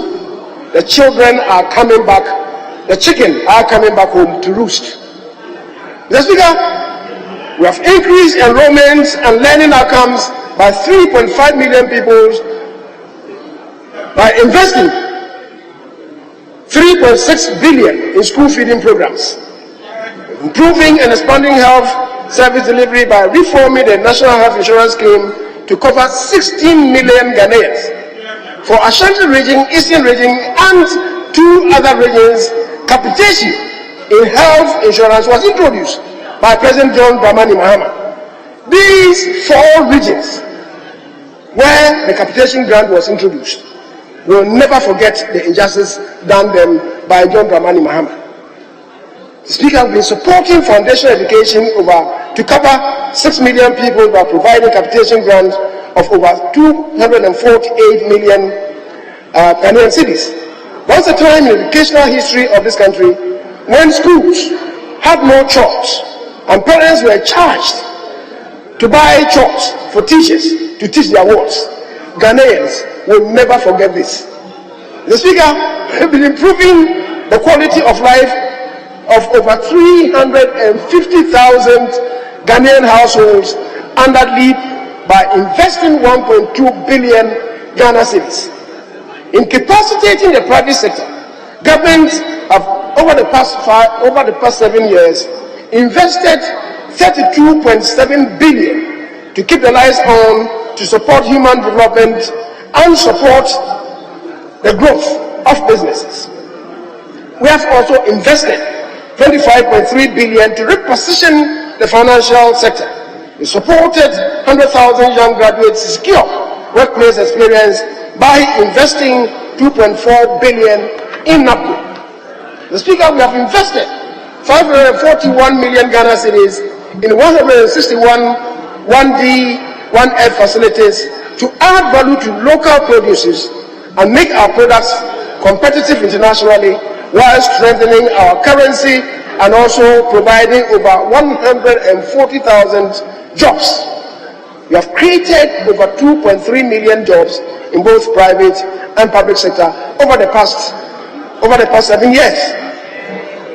Additionally, Mr. Speaker, to reposition the country for today and posterity, resources have been mobilized to 1. Construct 12 fish landing sites and 2 fishing harbors at a cost of 19.5 million to enhance livelihoods in our coastal fishing communities. Mr. Speaker, we have improved community infrastructure by investing 2.2 billion in over 2,000 IPED projects.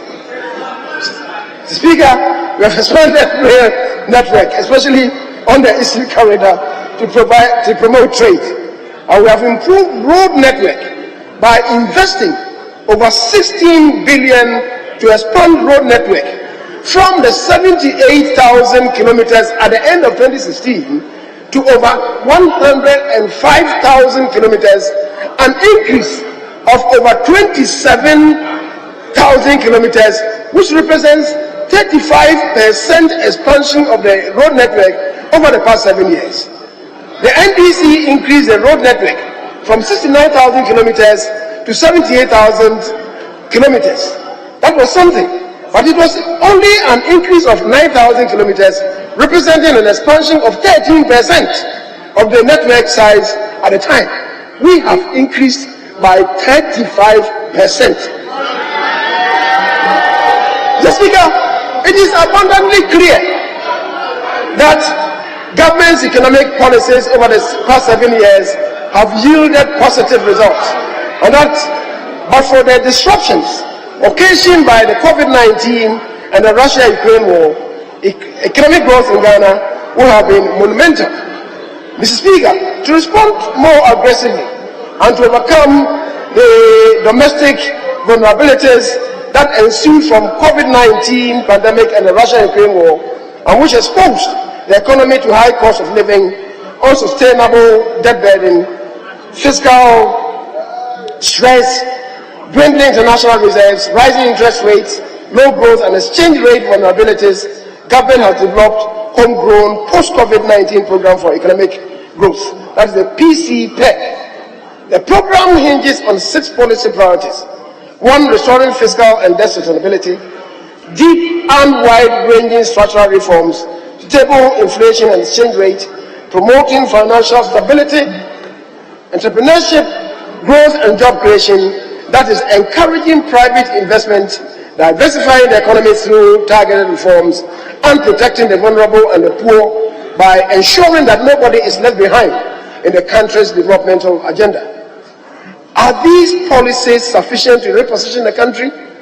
Mr. Speaker, this should be at the center of the debate, but many of my colleagues have abandoned this course and have set their own examination questions and provided their own marking scheme and gone ahead to mark their own set questions, an absurdity of the highest order. Mr. Speaker, From the pursuit of these policies, the minister projects the following macroeconomic targets for the country for 2024 fiscal year. Overall GDP growth of at least 2.8%. The Speaker, I have every belief that by the performance of 2024 would see not less than 4% GDP growth rate. The Speaker, non-oil GDP growth of at least 2.1, and year inflation of 15%. Mr. Speaker, inflation moved from 54% to 35% in 10 months. That is December 22 to October 2023, falling by 19%. If the projection is that inflation will climb down by 20% this time next year, the doubting Thomases are insisting that it is not possible. It is indeed possible. Mr. Speaker, primary balance on committed basis projected to cover not less than 3.3 months of imports. Clearly, the economy is on a path of a rebound. The indicators support that. The Speaker, since 2017, anytime the minister has come to present a budget, a picture of gloom, panic, and fear has been painted by my colleagues on the other side. I remember in 2018, the pre-budget media encounter that the minority NDC caucus had in Parliament. Ghanaians were told that judging by the records of 2017, the country was heading towards a 1982-83 situation of scarcities, want, deprivation, and distress. That was 2018. Mr. Speaker, wherever they go, they are so-called factory. Only God knows. Honorable members, please, let's listen to each other. Majority Leader, you have 35 more minutes. Honorable members, the Queen Mothers were here to pay an official courtesy call on the Speaker. But because of the nature of our business, they decided to at least see what was happening in the House. They have now withdrawn and they are waiting on me. And so I'll have to go and receive them and come back to conclude the debate. So the first Deputy Speaker, in the meantime, will take the chair, but I'll be back soon before the Majority Leader completes his submission. He's there with 35 minutes. I am in charge, not you.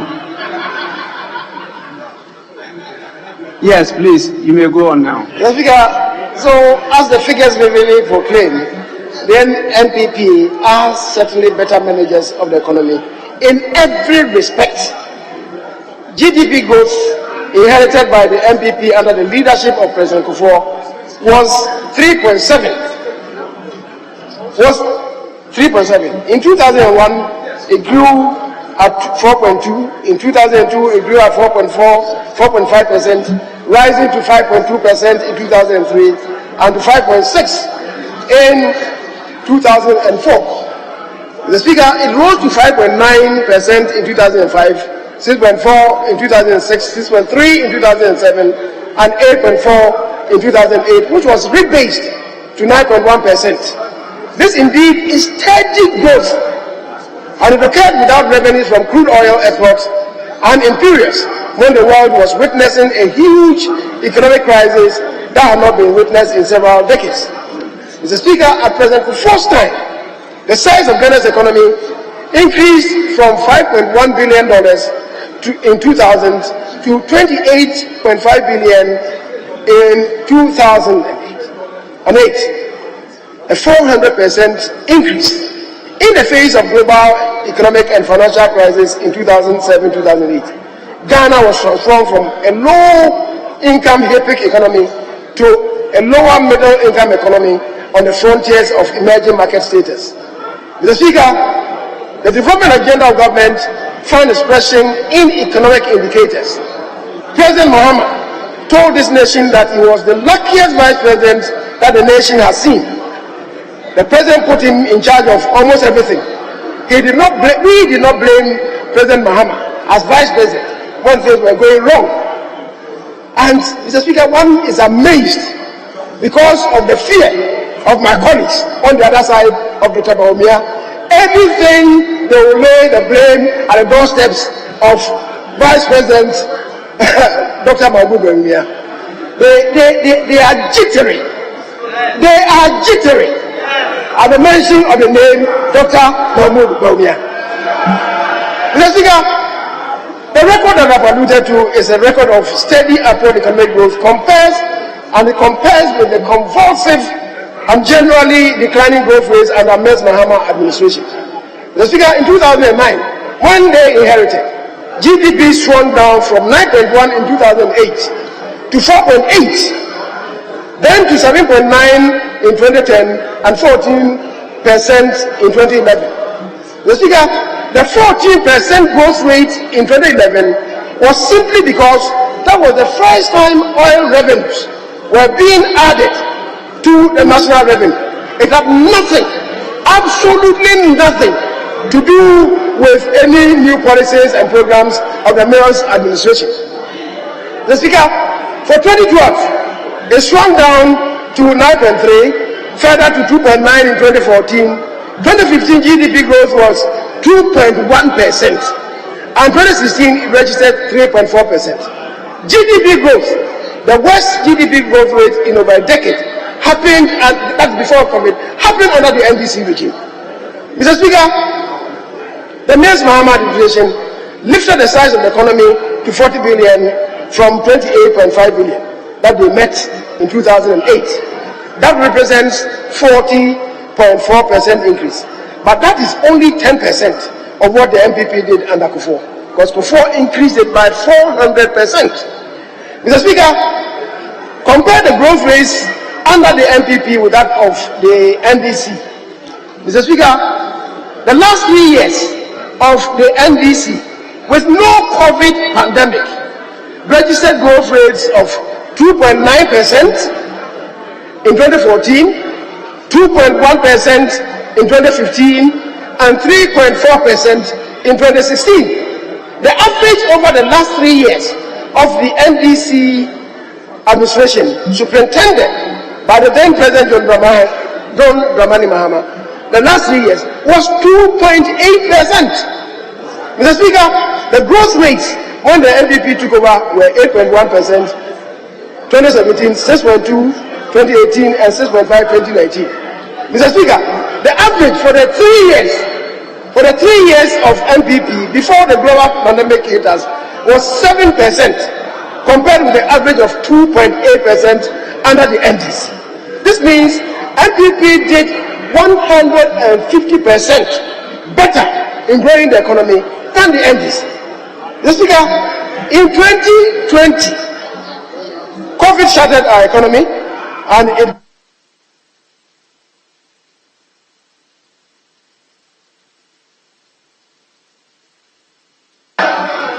COVID shattered our economy, and it grew by just 5%, 0.5%. We agree.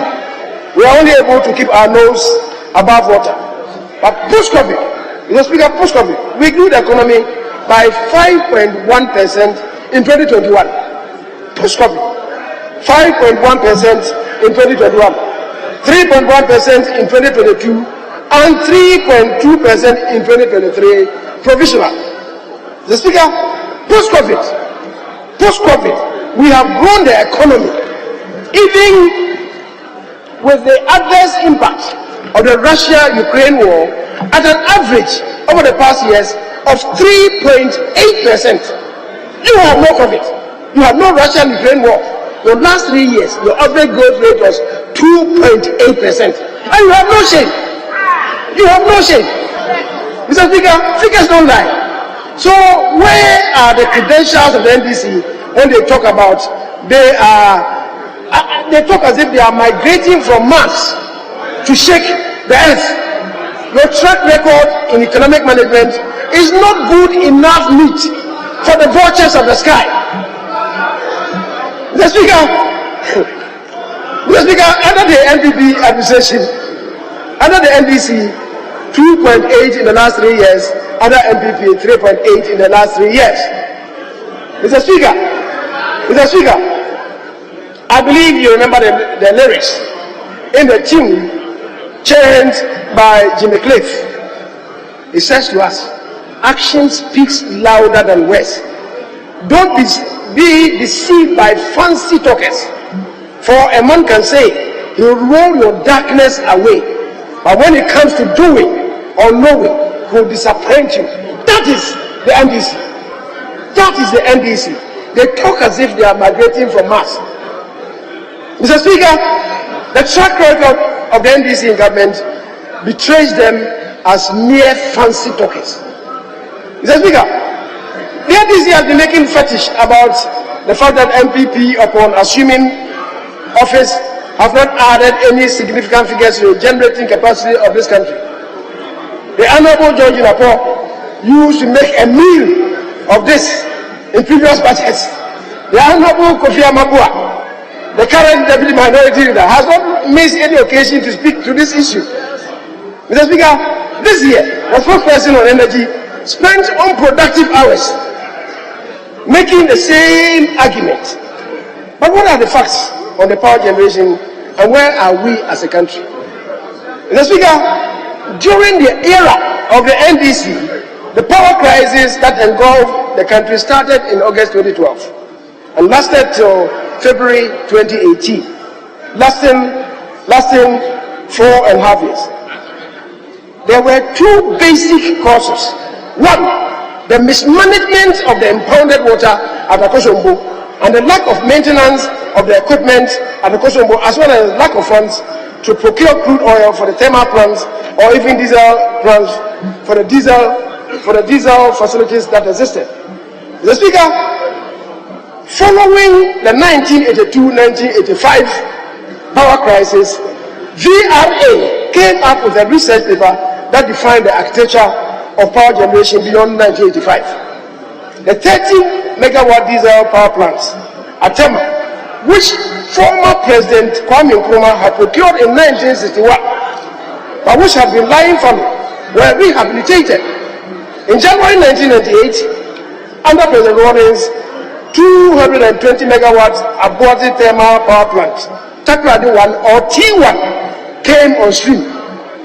Mr. Speaker, in June 1999, a 110 megawatt steam turbine came on board to T1 to make it a combined cycle plant capable of generating 330 megawatts. In response to the 1998-2000 power crisis, the Rawlings regime engaged Agreco PLC to generate and supply 30 megawatts into the system. Mr. Speaker, Mr. Rawlings' government in 1998, meanwhile, further expanded the Abuazi power plant complex to roll out additional 330 megawatts. This was undertaken by Takrady International Company, TICO, also referred to as T2 or Takrady 2 or T2. The gas turbines to deliver 220 megawatts of the total 330 megawatts were completed and commissioned in the year 2000. Mr. Speaker, this is a joint venture between VRA and TACA of Abu Dhabi, UAE. Now the remaining 110 megawatt steam component delayed considerably. It is therefore safe to conclude that President Rawlings added at least 580 megawatts to the nation's power generation, and this does not include emergency power generations. That was under Rawlings. Mr. Speaker, under President Kufuor, the country experienced power crisis spanning from August 2006 to October 2007. During the crisis and in the short term, government procured and installed 126 megawatt diesel power plants. Government procured by lease 25 megawatts generating plants from Transtema Limited. Facilitated the rolling out of 80 megawatt mines power plant. Procured 6 million compact fluorescent bulbs to replace the incandescent bulbs, which saved about 120 megawatts. The Kufuor government concerned itself not only with generation but sustainable utilization of power. Mr. Speaker, Further, in 2006, accelerated works by VRA began on the 126 megawatt thermal plant TTIPP, and the project was completed in 2008. Mr. Speaker, under Kufuor administration, the VRA started the procurement and construction of 50 megawatts thermal 2 power plant TT2PP, which was completed in 2009. Mr. Speaker, for the construction of 230 megawatts coal thermal power plants, civil works were far advanced, and it was due for commissioning in July 2009. The Mills Mahama government stopped the project midstream, and it was not until 2014 that works were allowed to resume. Mr. Speaker, Kufuor initiated the 400 megawatt hydroelectric power plant, the development, procurement, and financing of the 132 megawatt Takoradi 3 power plant T3 at Abuazi. The project was continued under the NDC in 2009. The Speaker, the turbines at the hydro plant at Akosombo were retrofitted to add 108 megawatts to Akosombo. The 200 megawatt Sinon Asugri power plant project was facilitated by President Kufuor, and also with the 126 megawatts of solar power plant, which has been acquired by Smith and Breakfast Sent power plants. The Speaker, altogether, therefore, under President Kufuor, the generating capacity that was added or commenced totaled 1,452 megawatts.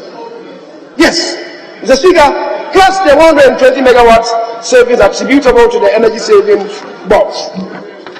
The Speaker, this figure does not include the 126 diesel plants. The Speaker, so under President Mills, President Mahama, President Rawlings, and President Kufuor, the power that was added to the generating capacity, the Speaker, was totaled about 3,300 megawatts. The two, Mr. Speaker, peak demand in Ghana today is around 3,000 megawatts.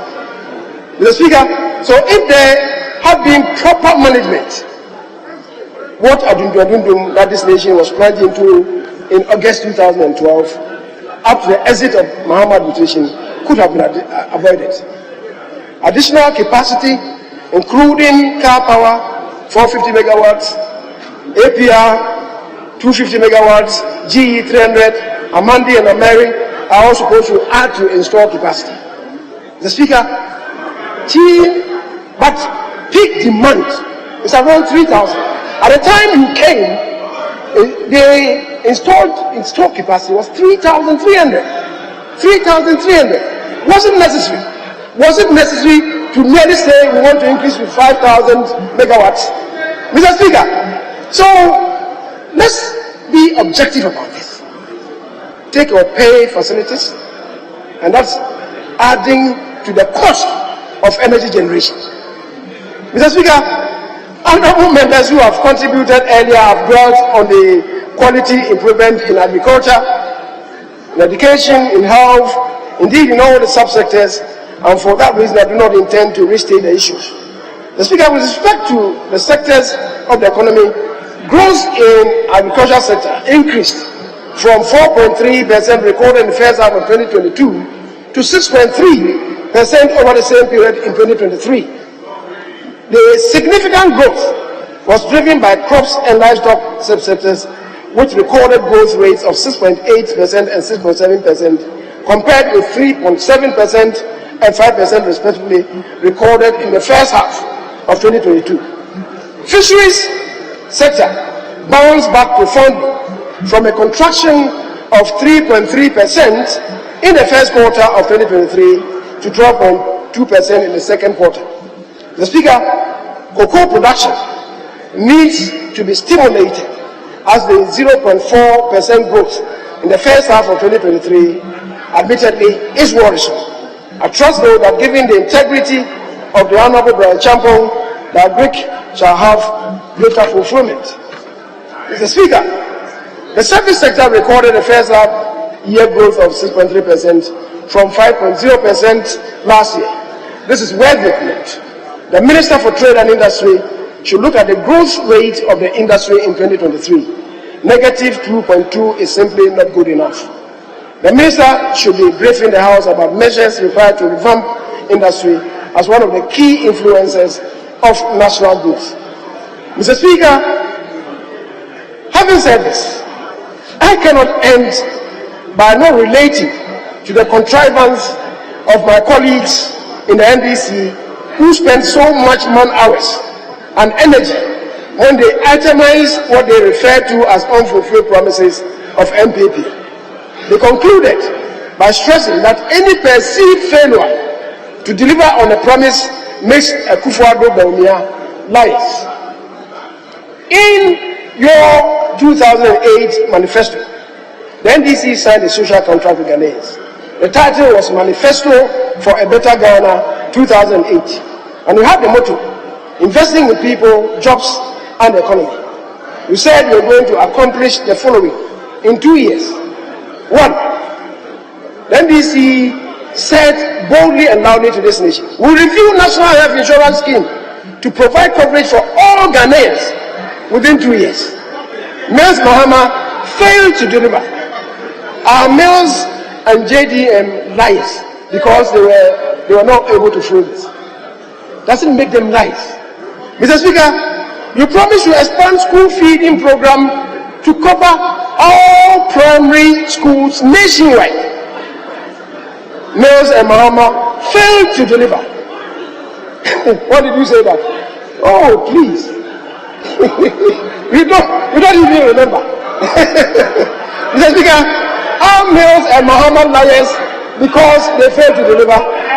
Mr. Speaker, you said to review Get Fund Act by decentralizing and the utilization of the fund to educational institutions themselves with the participation of students. Mills and Mahama failed to deliver. Are they two joint liars because they failed to deliver? You said to introduce legislation to establish an election fund from which polling agents of political parties and their candidates shall benefit from training and on election day. Mills and John Dramani Mahama failed to deliver on this. The Speaker, are the two patented liars? Are they patented liars because they failed to deliver? Mr. Speaker, they said to review all land transactions in which public lands have been sold to private individuals and companies and take bold and comprehensive measures to deal with appalling filth in communities and related health problems caused by inadequate, inappropriate, and inefficient waste management systems and practices. Mr. Speaker, at the end of the day, cholera was the legacy that we left this nation. That was for the first time since 1970. Clearly, Mills and Mahama failed to deliver on this. Does it make them liars? The Speaker, the political class should be charitable to one another, because failure to attain results doesn't make you a liar. Otherwise, Mills and Mahama will be certified as liars because they also failed to deliver. What do we intend to achieve by this? Mr. Speaker, they said to provide enough vocational institute to absorb all JSS graduates who do not get admission to senior high schools or technical schools. Mills and Mahama failed to deliver on this. Are they lies because they failed to deliver? The Speaker, they said they were going to end perennial water crisis in the country and clear troubling filth in our communities and cities. They failed to deliver. You said we're going to significantly improve the supply of housing delivery. When NDC assumed office in 2009, the housing deficit in the country was around 1.2 million. At the time you were leaving, the housing deficit had increased to 1.8 million. Doesn't make you liars? Doesn't make you liars? Mr. Speaker, they said to significantly improve the provision of utilities and infrastructure facilities in all regions, especially in the disadvantaged areas, both rural and urban areas. We said to significantly modernize agriculture to ensure food security for people. When we were leaving, we were importing plantain, cassava, and cocoyam from La Côte d'Ivoire. Doesn't make Mills and Muhammad liars? You said to significantly modernize agriculture to assure dependable raw materials for local industry. Did you attain that? You couldn't. Doesn't make Mills and Muhammad liars? Mr. Speaker, they said, for us, members of parliament, they said they were going to construct and furnish a standard member of parliament office in the constituency for each of the 230 constituencies and pay one administrator identified by the MP as a monthly stipend, a duty post office. Did you attain that?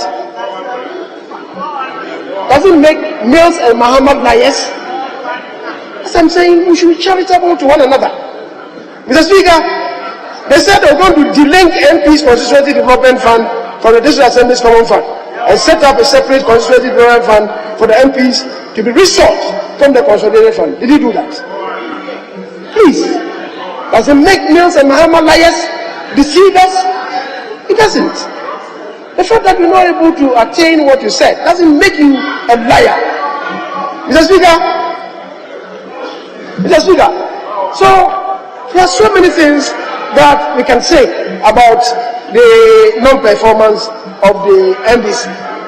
And Mr. Speaker,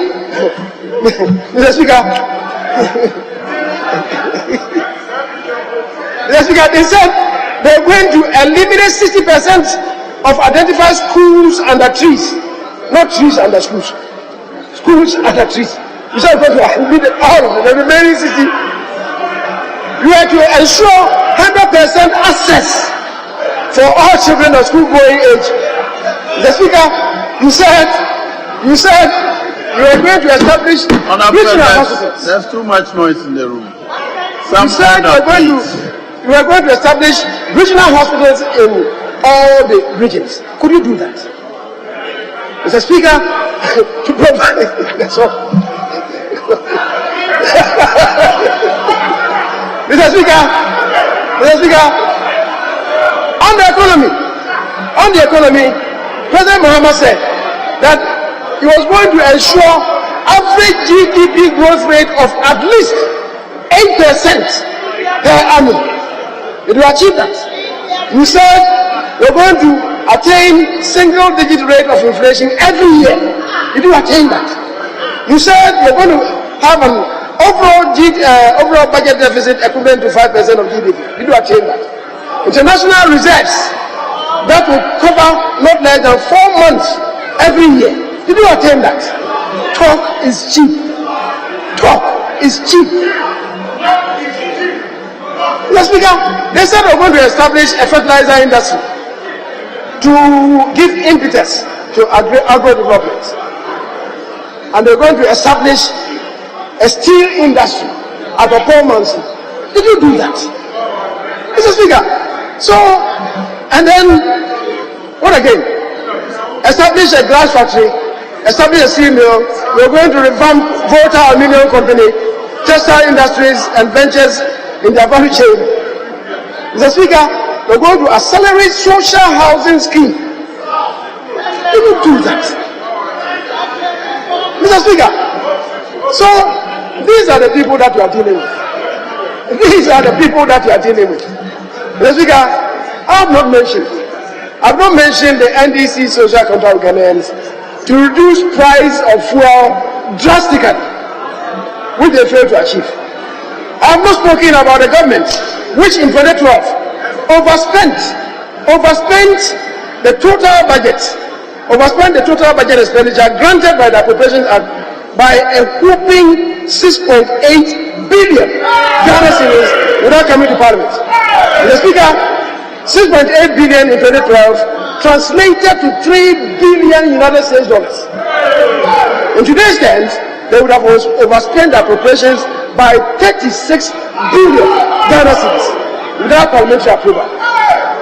It is these apostles, the apostles of this school, who, in debating policies underpinning the budget, are saying the economic policies contained in 2024 budget lack credibility. Mr. Speaker, to conclude, let me just say, if economic growth is steadily rising after COVID-19 pandemic and the thorn bricks of the Russian-Ukrainian war, as the GDP figures tell us, if living standards are accordingly being revised up, as we are observing, if inflation is cascading down, as we are seeing, if debt to GDP ratio has climbed down from 105% to 66.5%, and listen to this, Minority Leader, it looks like you are living in the past.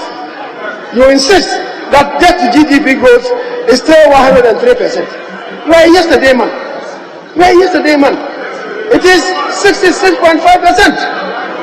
Mr. Speaker, if lending rates are climbing down, if interest rates are tumbling, if international reserves are building up, if employment opportunities are opening up, even if gradual to Ghanaians, especially the youth, if free senior high school program is thriving against the declaration of doomsday prophets that it was not going to be sustainable, if health infrastructure in every district is expanding under the Agenda 111 initiative, if districts are witnessing the revival of dead factories, the expansion of existing factories or the construction of new factories to process and add value to their local produces and offer employment to local people. If the 2024 budget is to promote private sector investment and entrepreneurship by committing about 2 billion to private sector lending, if this budget aims to coordinate with the Bank of Ghana to bring down interest rates to single digit in the next 24 months, as the inflation path improves to make the economy more competitive to attract private investment.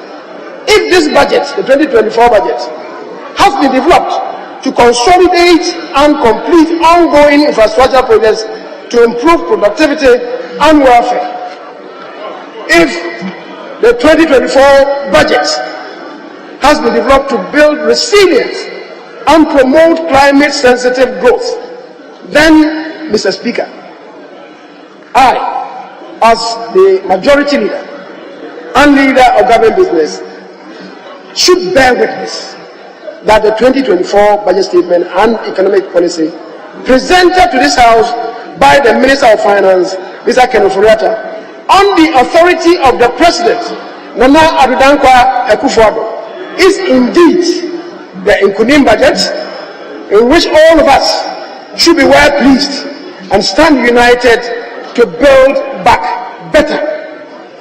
Mr. Speaker, who told the minority leader that bringing budget to the House requires the prior approval of the economic management team? Who taught you that in governance? Mr. Speaker, as I said, I should bear witness that the 2024 budget statement economic policy presented to the House by the Minister of Finance, Mr. Ken Ofori-Atta, on the authority of the President of the Republic, Nana Addo Dankwa Akufo-Addo, is indeed the Nkunim budget in which all of us should be well pleased and stand united to build back better. Mr. Speaker, it is for this reason why I strongly urge all of us to do what is right for God and country by supporting and approving the motion before us that this House approves the budget statement and economic policy of the Government of Ghana for the 2024 financial year. Mr. Speaker, I so submit. Thank you very much.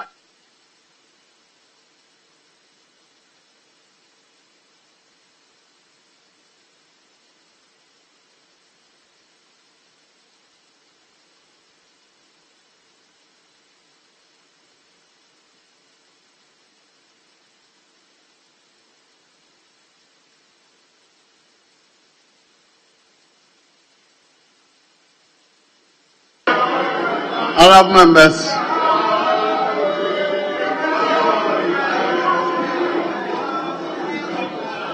Honourable members,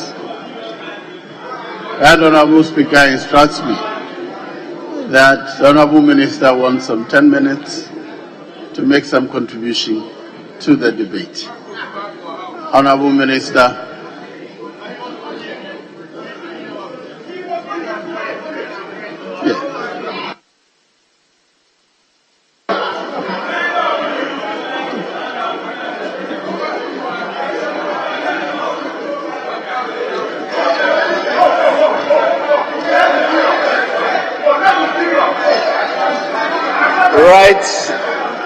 Right, Honourable Speaker. Right, Honourable Speaker. Thank you very much for the opportunity to be here as we conclude the debate on the 2024 budget. Mr. Speaker,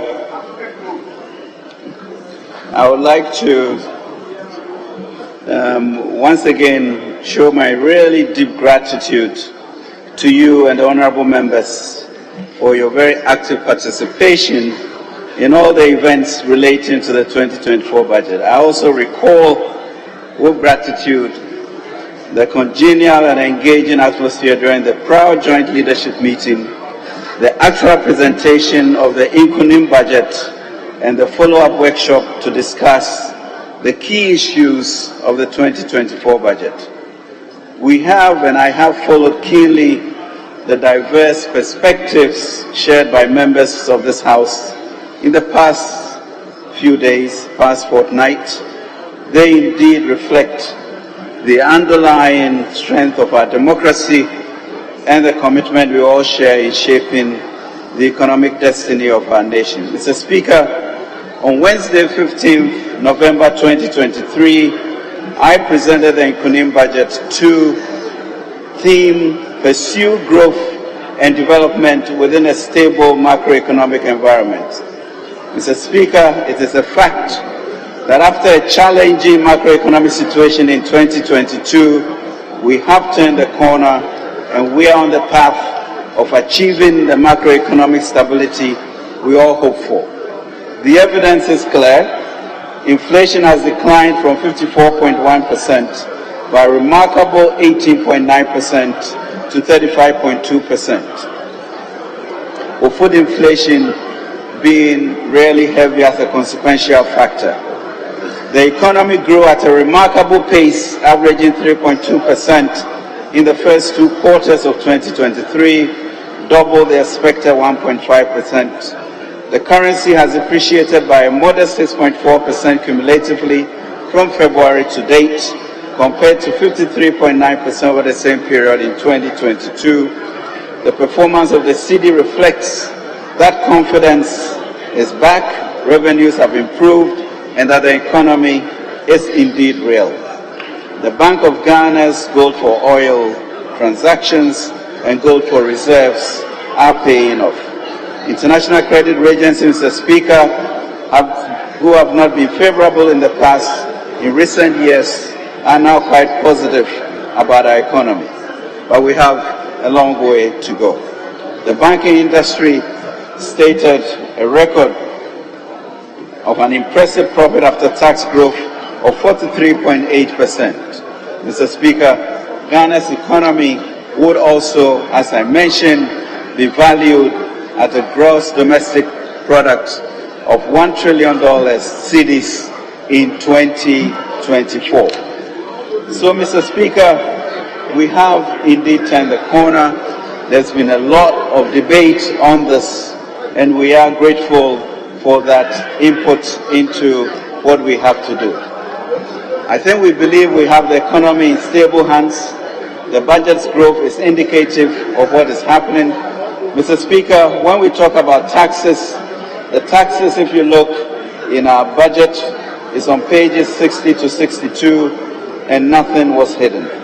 Mr. Speaker, yes, we gave a lot of reliefs, and yes, there was some increase in taxes, but Mr. Speaker, those are taxes to help support indigenous businesses. So, Mr. Speaker, we must manage what we will call terminological inexactitudes by our friends on the other side as we look to support the economy of this country. Mr. Speaker, we have certain reliefs which are important for industry, in agriculture, sanitary parts, etc. And Mr. Speaker, I'll take the opportunity to also ask the House to support Honorable Katie Hammond's legislative instrument, which will go to support our drive for more exports and reduce our imports.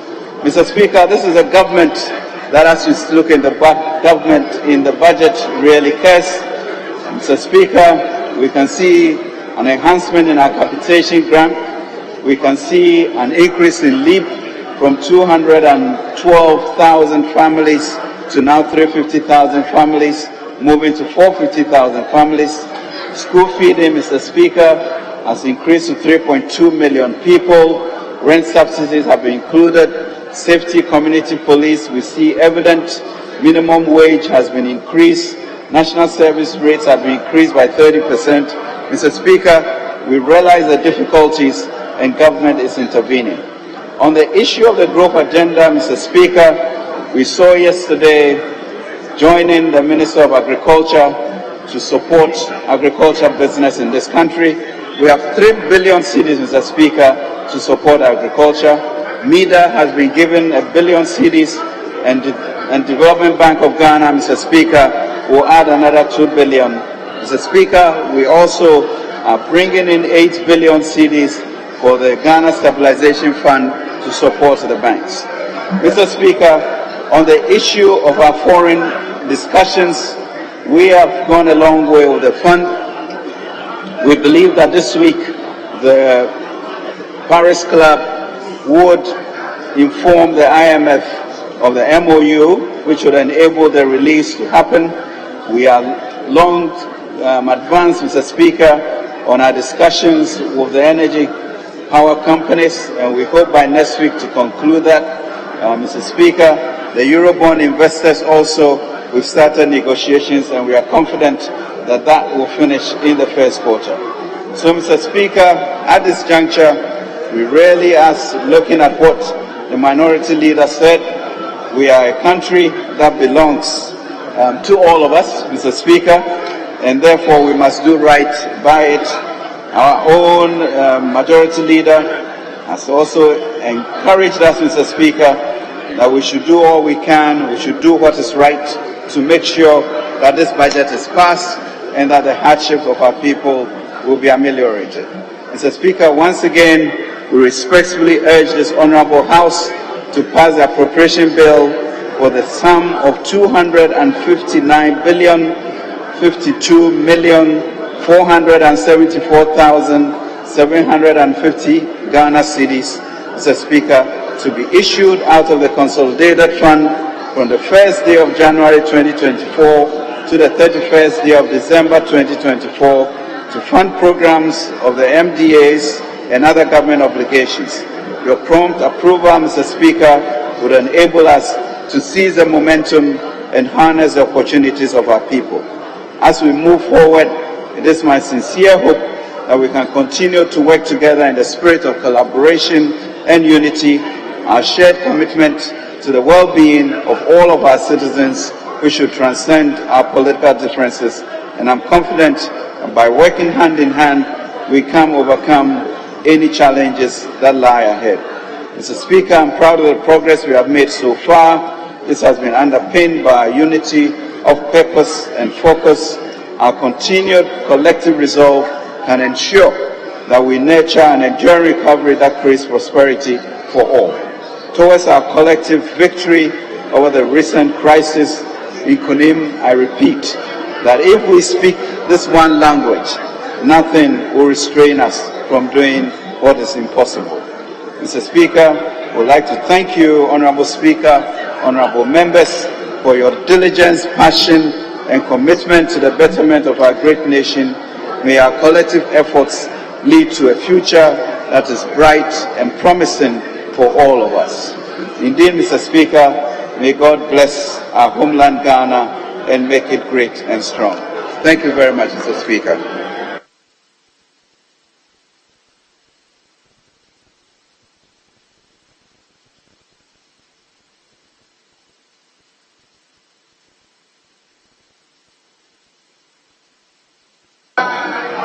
Honourable members, having regards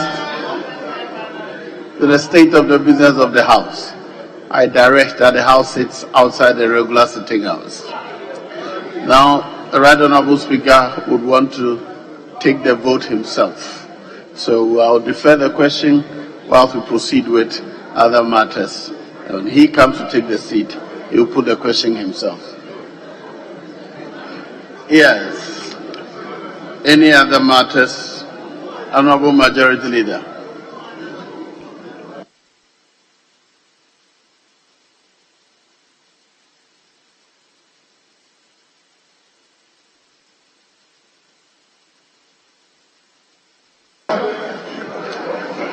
Page 8, local government. Local government, Mr. Speaker, I believe we can do the presentation of papers listed under the purview of the Minister responsible for local government, decentralization, and rural development. That's on page 6. Page 6 of the other paper.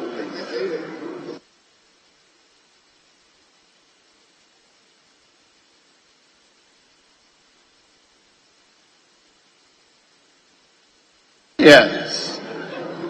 Mr. Speaker, item number 8B is what the leader is talking about. We don't have any issues with that. Okay, leader. Very well. Honourable members, we'll move to item 8B.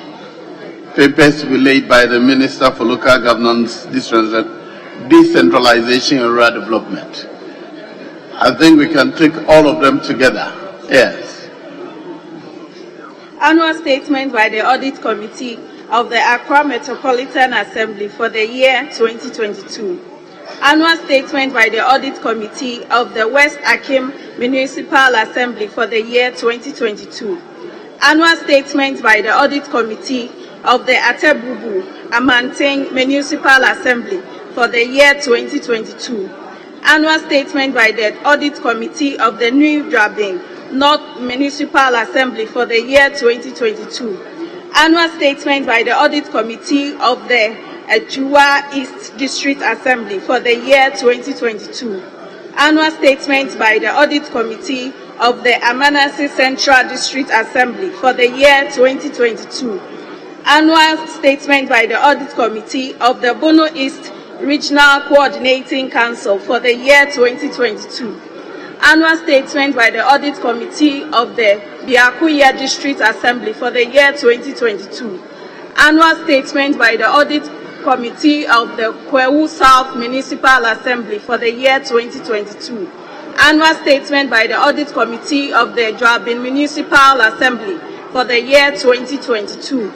Annual statement by the Audit Committee of the Echuma Mbieja North District Assembly for the year 2022. Annual statement by the Audit Committee of the Wa Municipal Assembly for the year 2022. Honourable members, the papers are duly presented. They are referred to the Committee on Local Governance to consider and report. Yes. Honourable Chief Whip, are you going to take the addendum order paper? The motion on the addendum order paper. The item 3 on that addendum order paper.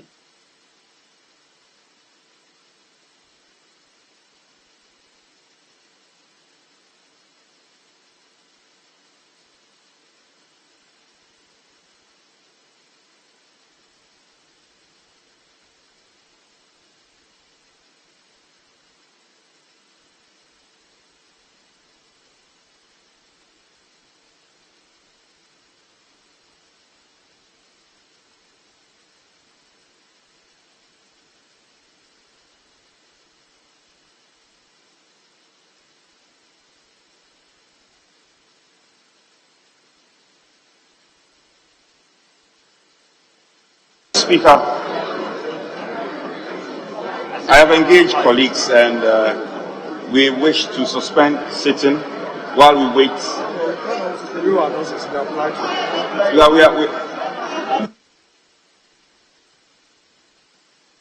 Speaker, we will urge you to suspend sitting for 20 minutes while we wait on the right honourable Speaker. Yes, minority bench. Mr. Speaker, we don't have any objection to that. I think we need to, it's even lunchtime, we can take some break whilst we wait for Mr. Speaker to fix it. Very well, honourable members, at this point, sitting is suspended for 30 minutes.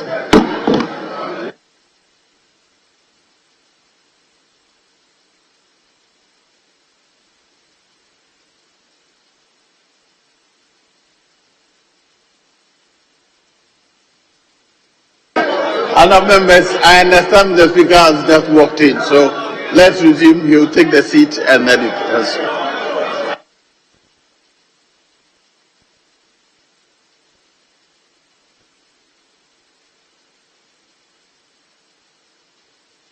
Kindly resume your seat. Mr. Speaker will take the seat and put the question so we can take a decision and bring proceedings to a close.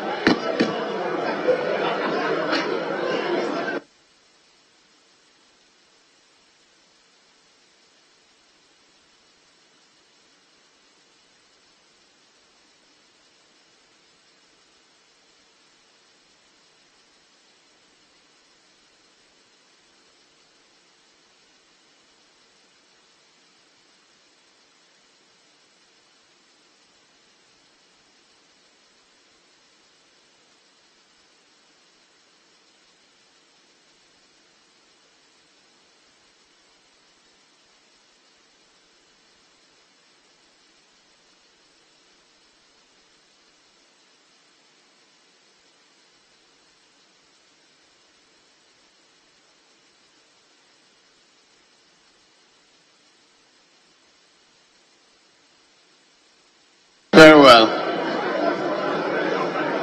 Other members, they are distributing the order paper addendum 3 to enable the Minister for Finance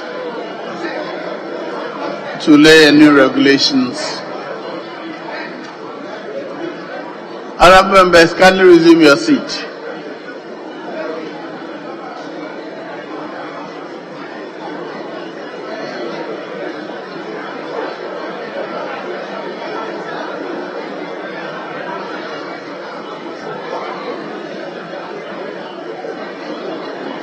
Honourable members, honourable majority, are we ready to take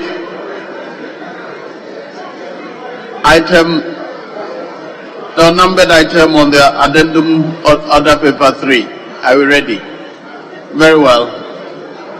The Honourable Minister for Finance may lay the paper. Fees and charges, miscellaneous provisions regulations 2023. Honourable members, the paper is duly presented. Is referred to the Committee on Subsidiary Legislation to consider a report. Right Honourable Speaker to take the chair.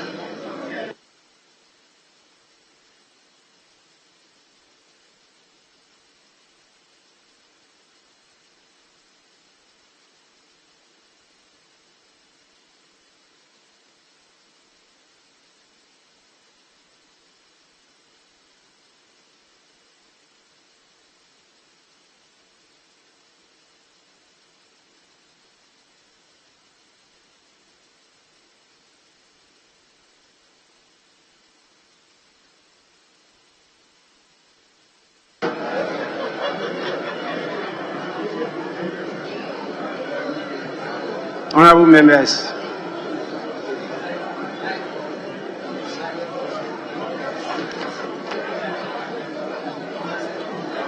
may we, before I put the question, take item 2 on the order paper, addendum 2.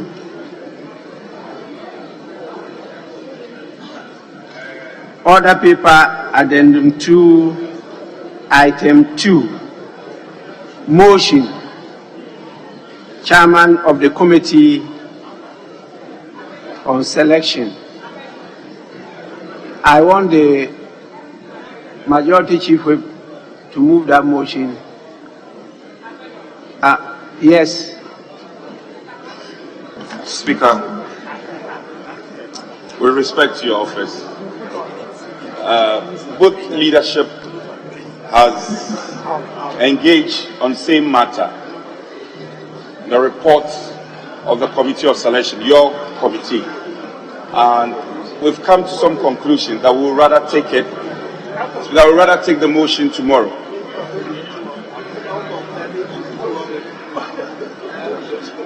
But that's the decision, so we'll rather take the motion tomorrow.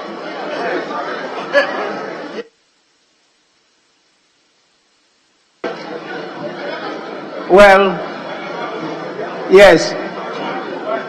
Minority Chief Whip. Mr. Speaker, my colleague, the Majority Chief Whip, informed me that they are facing some headwinds in an attempt to do the Committee of Selection. So they want to abort the takeoff for today and see if the weather gets better tomorrow.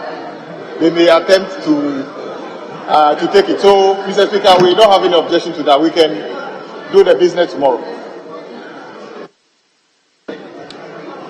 Honorable members, the guidance I got from the leadership was for us to do this report, but upon further consultation, they prefer that it be taken tomorrow. So we'll move straight to put the question on the motion that has just been concluded, and I'll put the question.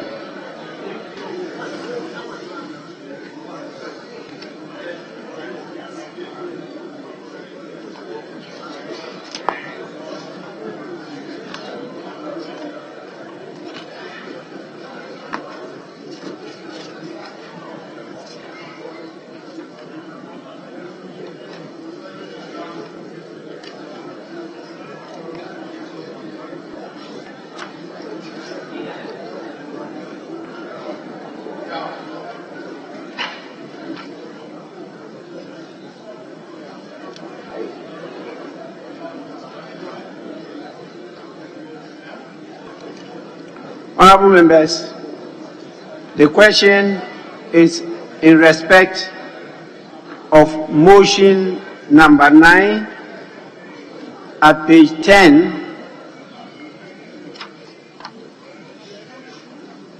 of the order paper.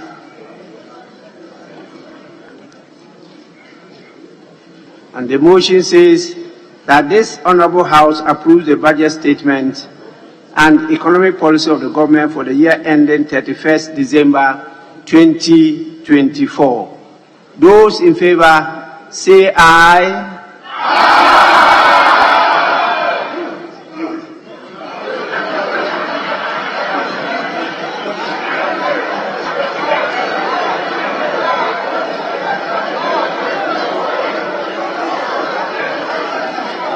Those against say no. No!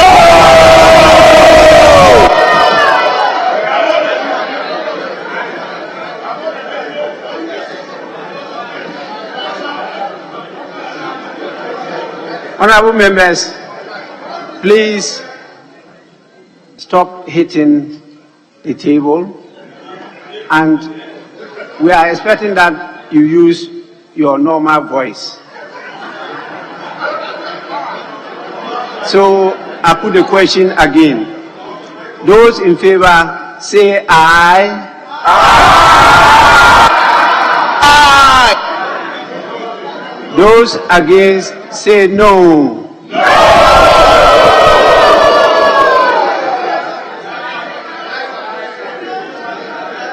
Honorable members, I think the ayes have it.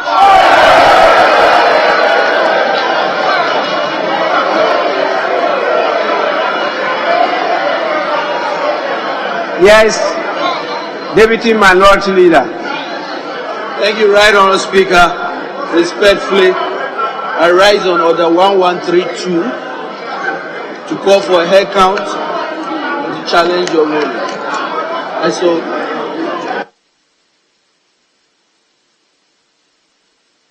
Honourable Deputy Minority Leader, I didn't hear you at all.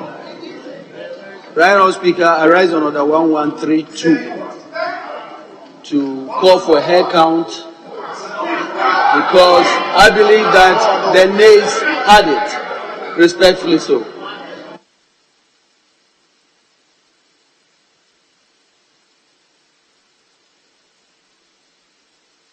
Honourable members, my decision on the voice vote has been challenged, and we are asked to do a head count under Order 1132. Yes, Majority Leader. Mr. Speaker, I believe that the voice note,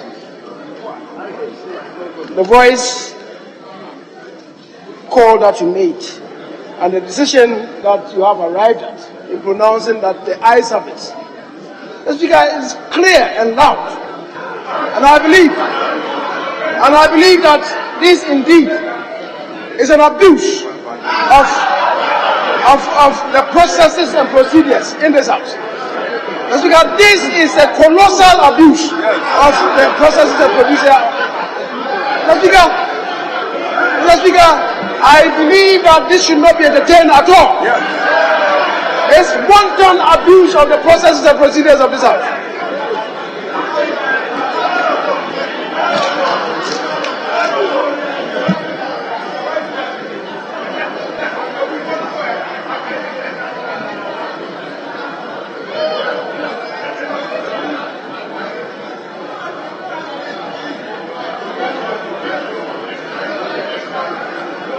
Honourable members, I will under Order 1133, and it says, in the case of head count, Mr. Speaker shall take the vote of the House by calling upon members who support or oppose his decision successively to rise in their places. And so we'll do a head count. Majority Leader.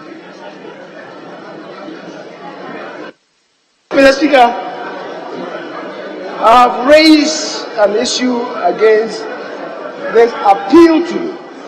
That's an abuse of the procedures of this House. When this declaration that you have made is crystal clear, And so, Mr. Speaker, I believe that it's most unnecessary and should not be entertained by.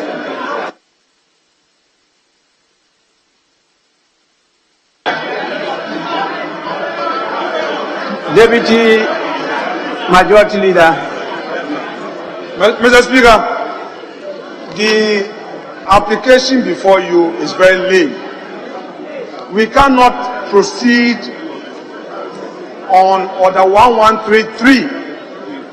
Mr. Speaker, for the avoidance of doubt, the applicant was clear in his words and the order upon which he relied on to make the application. Mr. Speaker, the order reads, a member may call for a head count or division if the opinion of Mr. Speaker on the voice vote is challenged. There is a predicate procedure of challenge. Nobody has challenged. Mr. Speaker, it's clear. Let's read the law. Nobody has challenged the ruling. There must be a challenge first, upon which you mount the second application. You cannot. Mr. Speaker, we know the rules of this House. If he's coming, he should come clear. 1132. You can only call for a voice vote and call for a head count when there is an initial application challenging the voice vote, you cannot just get up. You cannot just get up and say that you are relying on order 113. 113 what? If you want to invoke the rules, invoke them properly. I'm not confused. Mr. Speaker, I contend that there is no such application before you challenging the voice vote. The applicant was on a secondary mission. The primary step, which will be part of this House's parliamentary jurisprudence, must be met. I'm not confused. I'm talking about the law. I'm talking about the rules. I won't say you got it wrong. You want to mislead, Mr. Speaker. You will not allow you to mislead, Mr. Speaker. Mr. Speaker, your ruling has not been challenged. Mr. Speaker, your ruling has not been challenged. It stands, and if anybody wants to challenge your ruling, he knows what to do. Mr. Speaker, there is nothing before you. We can't proceed to do a head count when there is no primary application challenging the voice vote. Mr. Speaker, I therefore submit that secondary step that he is urging on you to proceed on is neither here nor there. Mr. Speaker, it is as simple as an odious submission, and Mr. Speaker should dismiss him. I thank you, sir.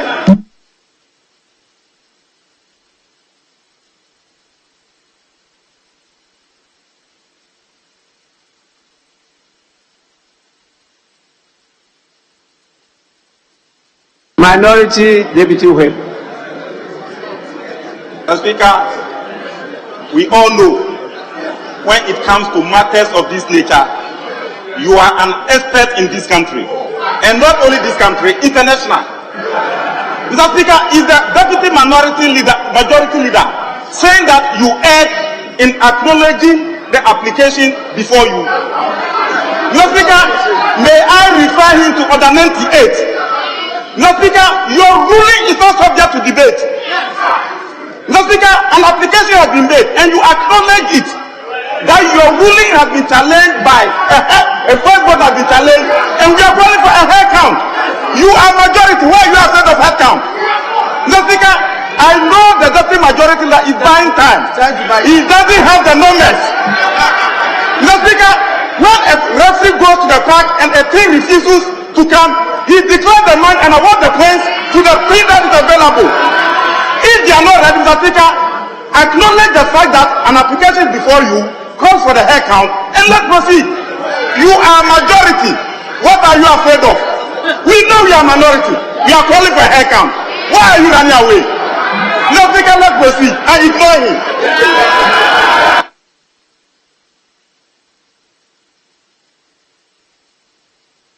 Honorable members, the Speaker has done nothing wrong. The Speaker put the question. I heard the yes, and I also heard the no's. Because there was some drumming, I thought that has interfered into the no's. So I put the question again. Listening to both the yes and the no's, I said, I think the yes have it. Now, my thinking has been challenged by the deputy minority leader. And he was right in challenging my thinking, and so referred to the standing orders. And he's right in referring to that standing order. And so what is left to the Speaker is to go by the standing orders and ask for a head count. The Speaker hadn't really ruled, because I said, I think the yes have it. Now, when that is challenged, then you have to go through the rules. And that's what I have done. So we'll have to have a head count.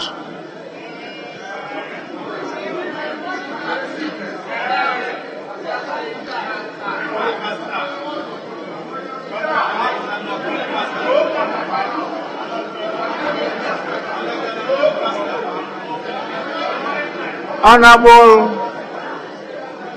Deputy Majority Leader, are you now challenging my ruling?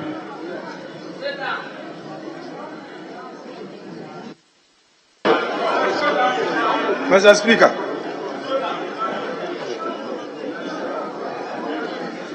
I rise to draw your attention in respect to end on a matter of the rules of this House. And Mr. Speaker, I pray that you yield to some submissions I have in support of my consent. Mr. Speaker, you were right in stating that you made a pronouncement based on your thinking. I'm not challenging that. 2, you were right in again stating that if your ruling is challenged, it will trigger another process per our rules. Mr. Speaker, my contention is very clear, and at the risk of being repetitive, I will reiterate.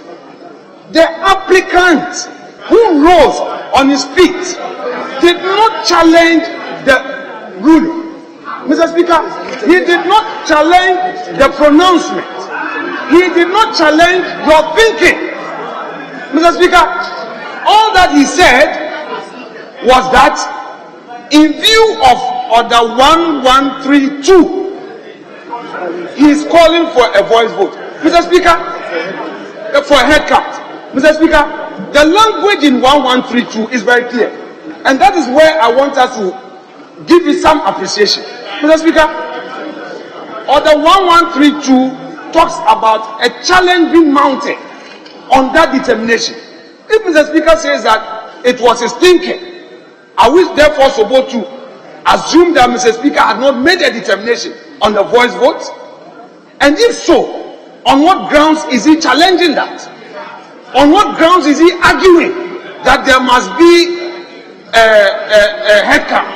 Mr. Speaker, these are flawed arguments from Ama Kofibua. Mr. Speaker, I would urge him to stop talking across.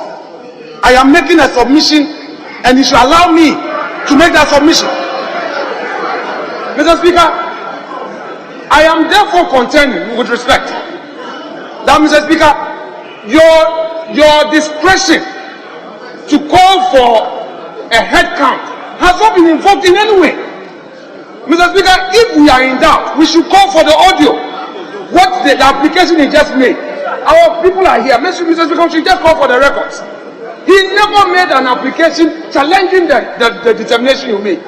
There was no challenge to you. Mr. Speaker, we should suspend sitting and call for the audio. Yes. Because of Mr. Speaker, he must, Mr. Speaker, the jurisprudence of this House requires of us to come properly and invoke the rules correctly. Mr. Speaker, else we would create a negative presidential value by entertaining this application. Honorable Member, Mr. Speaker, you must allow me to finish. We have heard you. We have heard you. Mr. Speaker, may I? We have heard you. We have heard you. We have Mr. heard Speaker, you. I thank you. We have heard you. Very well. Majority Leader, we can be hearing Majority Leader and his deputy at the same time. What is the problem? What is the challenge? Mr. Speaker, it is not a challenge. You alluded to what you said, and you are saying that you said to us that you think the eyes have it. Mr. Speaker, you did not rest there. You did not rest there. You said, I think the ayes have it. And then you went on further to make the definitive determination. The ayes have it. That's what you said. Mr. Speaker, that is what we said. With the greatest respect, that is what we said. I insist, that is what we said. And if you like, you call for the television recording. You call for the television recording. You are saying to us that you didn't say that, you didn't make the final determination. You did. Yes. You did make the final determination. You said, I think the ayes have it. And the ayes have it. And the ayes have it. That's a definite determination. You seem to be retreating. You seem to be retreating from what you yourself said.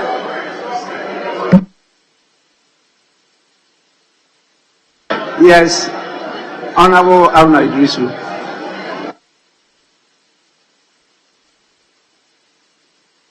Mr. Speaker, let me thank you for the opportunity. Mr. Speaker, you rightly and legally appropriately put the question on the vote of the economic policy and budget. Mr. Speaker, subsequently, the Deputy Leader, the Honorable Amabua, drew your attention to Order 113.2. But even for our emphasis, and the Leader of Government Business, Mr. Speaker, I'm surprised he is challenging you. In Order 113, Mr. Speaker, you are vested with discretion to yourself declare a head count. It is within your powers. Mr. Speaker, Mr. Speaker, Mr. Speaker, Mr. Speaker, it is within the Speaker's discretion. In Order 1131, and Mr. Speaker, I will go the full hall on this matter. I will go the full hall on this matter. Mr. Speaker, Order 1131. Mr. Speaker, Order 1131.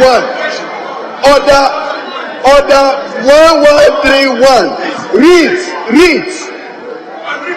when the question has been put by the Speaker, at the conclusion of the debate, the vote shall be taken by voices, yea and no, provided that Mr. Speaker may, in his discretion, instead of declaring the result on the vote, call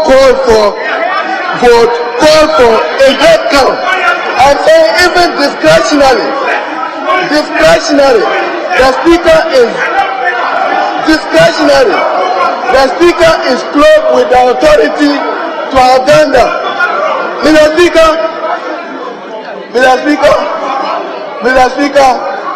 when you got the opportunity, you made your point. Even the legal question the Honorable Deputy Afenyo Makin raised, a rule of interpretation is expresso unus rule. You quoted Order 130. Mr. Speaker, you came to 130. Mr. Speaker, I'm referring to Order 130, where the framers of these standing orders wanted that the Deputy Leader should rise before you put the question. It would have said so in Order 130. Mr. Speaker, in 130, even though specific to the consideration stage of a bill, if you read 131, it reads, and my emphasis, it goes to when we go to third reading, it says that even before the person can move to introduce a new provision to it, B may at any time before a member rises. At any time before a member rises. So if on this matter, the framers of our orders wanted that he should rise before your declaration, the standing orders would have said so. So they have no argument. He has rightly called for a head count. And Mr. Speaker, I repeat that it is within your discretion as Speaker even to have declared a head count, let alone the fact that the Deputy Leader have asked for it. Thank you, Mr. Speaker.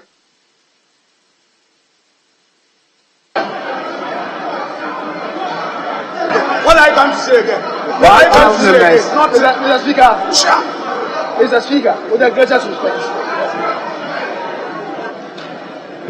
Right, Honorable Speaker, thankfully I'm alive. I rose respectfully to challenge your ruling and then quoted Order 1132 for head count. That's what I did.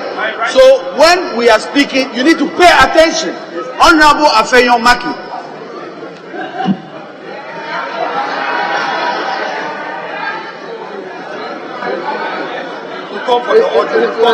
Mr. Speaker,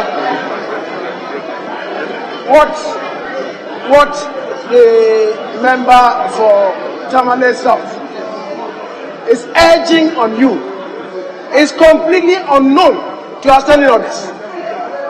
Mr. Speaker, the orders provide when the question has been put by Mr. Speaker, that is 1131.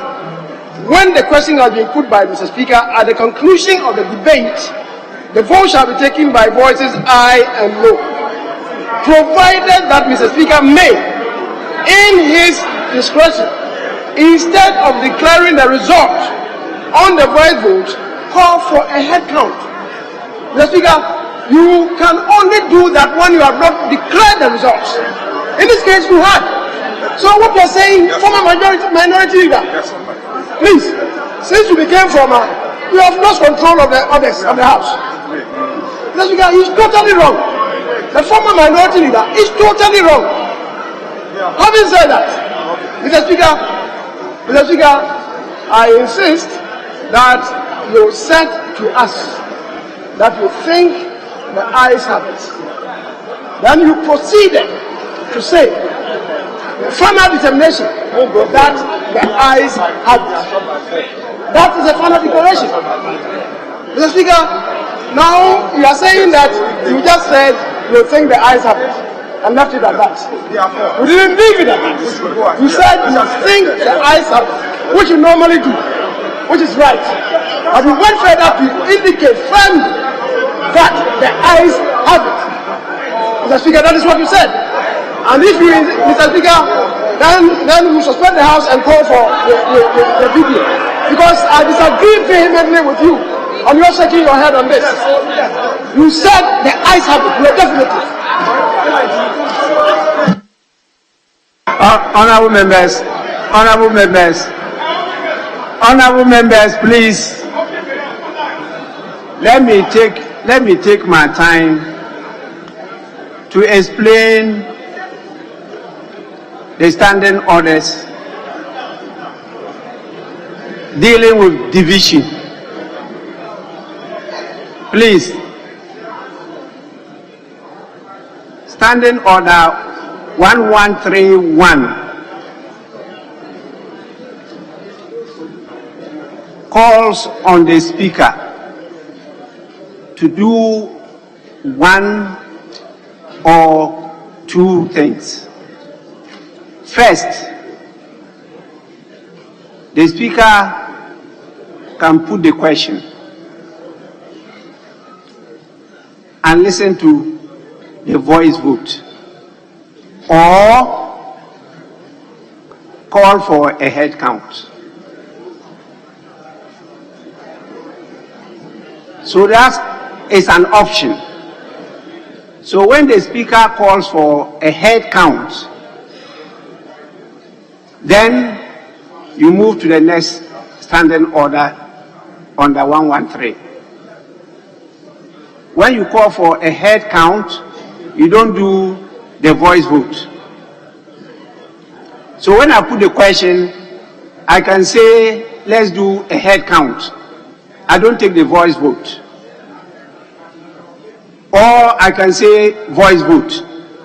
Once I take the voice vote, then we go on. But that must be a ruling, not an opinion.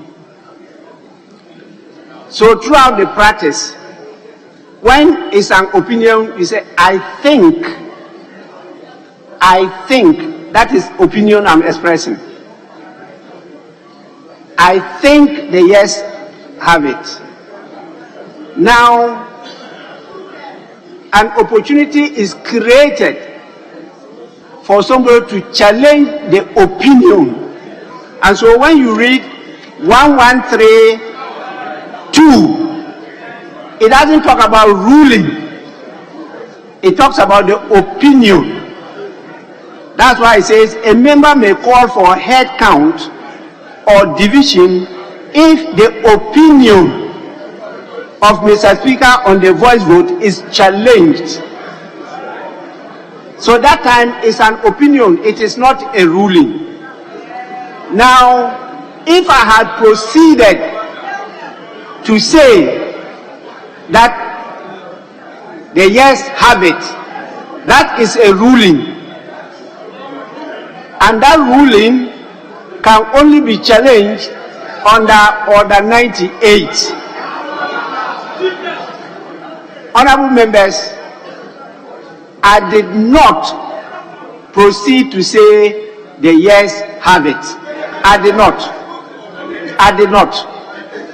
And so the deputy minority leader stood up, and the purpose of what he said was to challenge my opinion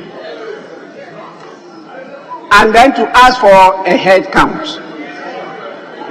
That is what happened. And so I proceeded to say that let's have the head count. So I have not made a ruling yet. I expressed an opinion. I think the yes have it. Honorable members, please.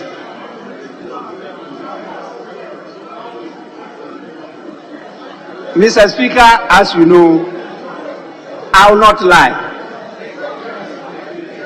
This is what transpired. If you call for the voice recording, you will hear exactly what I've stated. We can't prevent people from challenging what has happened. No. That is allowed. But I am also cautious of filibustering.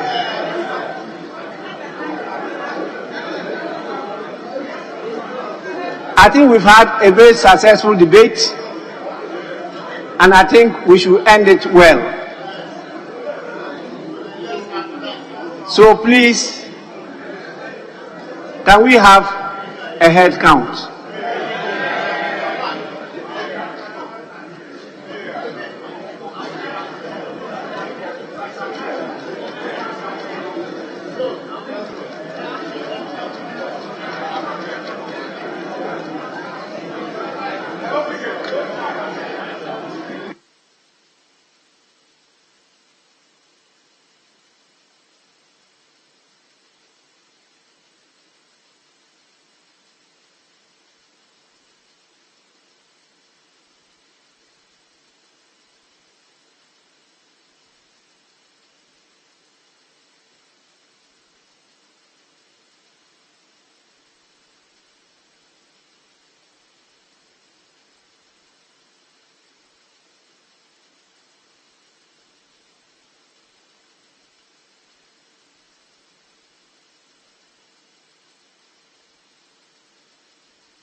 Honorable members, please take your seats because we'll start the counting now.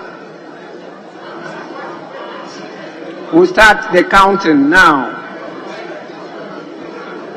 Take your seats.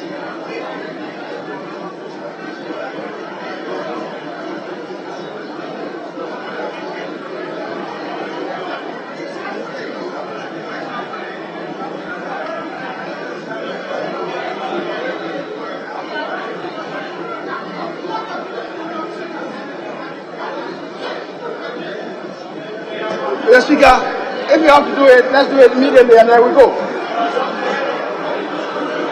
even though I raised issues about the procedure, if we have to do it, let's do it and go for it.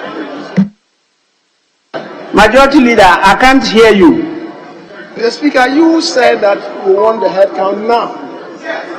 And I'm saying that even though I raised issues, if we have to do it, let's do it now and move on.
Honorable members, now.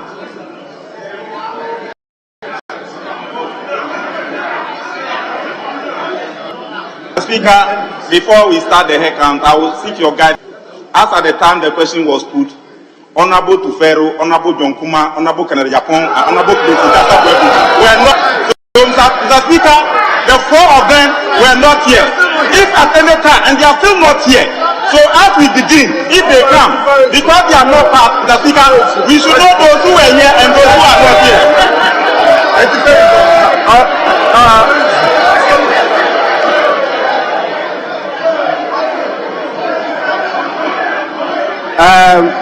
Honorable members, please. Honorable members, order 113. Order 1134.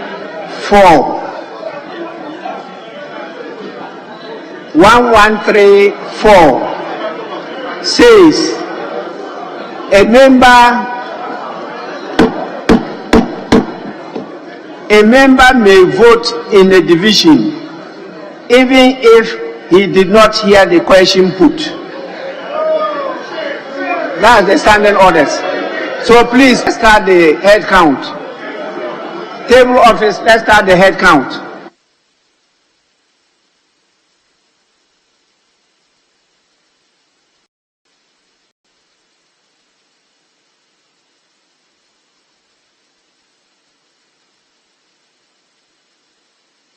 Honorable members, they will mention your name, you will stand up and you will be counted.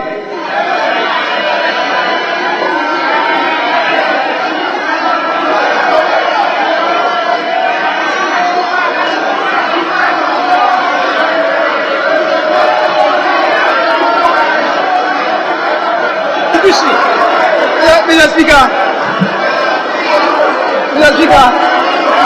with the greatest respect, what kind of confusion do you want to introduce to this house? What kind of confusion do you want to introduce to this house? Head count. Now who has called you? You rise in your place to be counted. That is it. We're not talking about division. What is this?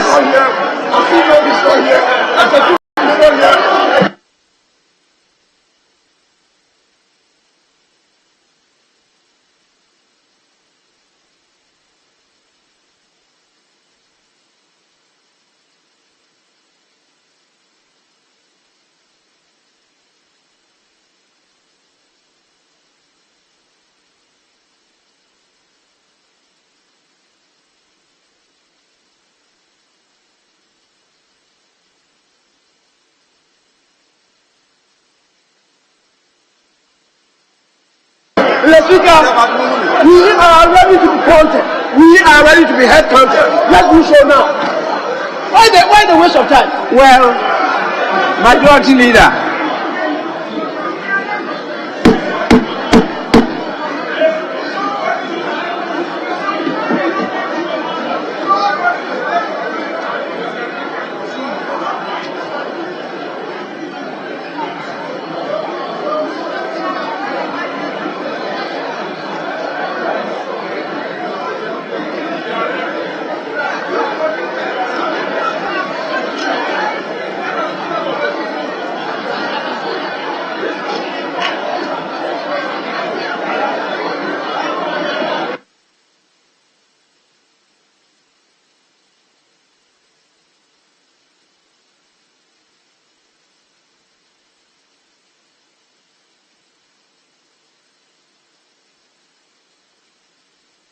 honorable members, please, even if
Mr. Speaker, with respect, Mr. Speaker, we take notice of your pronouncement that, Mr. Speaker, we have heard you on your pronouncement that you think the eyes have it. You don't have the floor, Apenyo, you don't have the floor. You said You don't have the floor. Mr. Speaker, You don't have the if floor. you want to entertain, You don't have the floor. for a head count, You don't have the floor. You don't have the put the floor. head count on their side since they are challenging. You don't have the floor. You know the bill. You don't have the floor. You don't have the floor. And we are leaving the chamber for them. Yes, we are leaving the chamber for you. Now do the head count and see whether you have the knowledge to overturn Mr. Speaker's ruling.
members.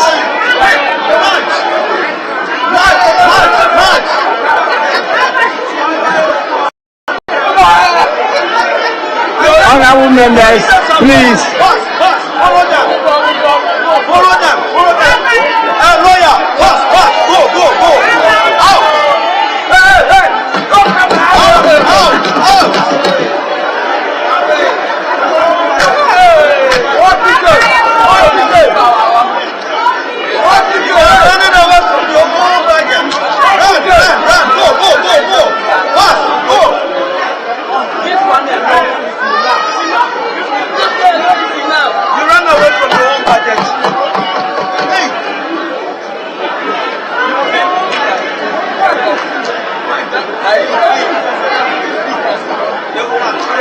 If they don't go, you count them in addition. Honorable Deputy Speaker. First Deputy Speaker. Speaker, come back. Please hurry up.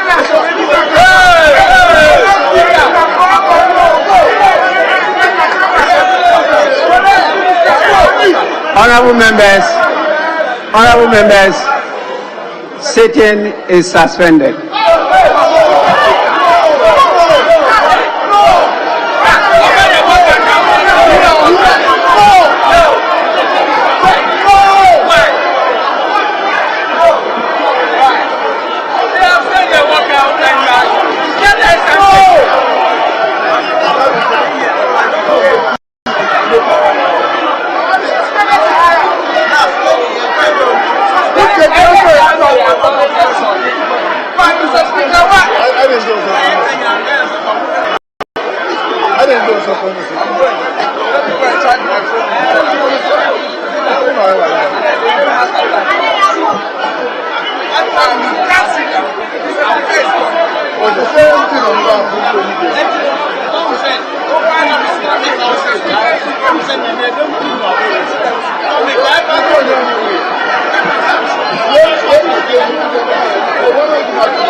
There's something wrong with it. I can smell something here. An elephant passed through there. An elephant,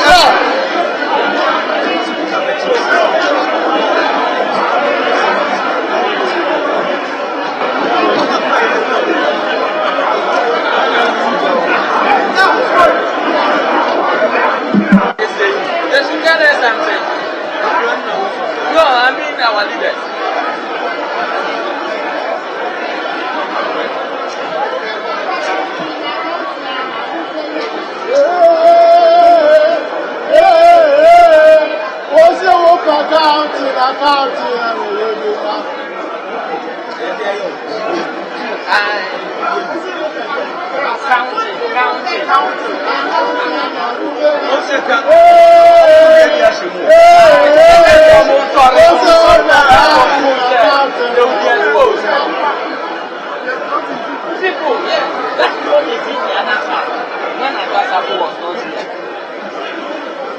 So there's one that getting out to respond them.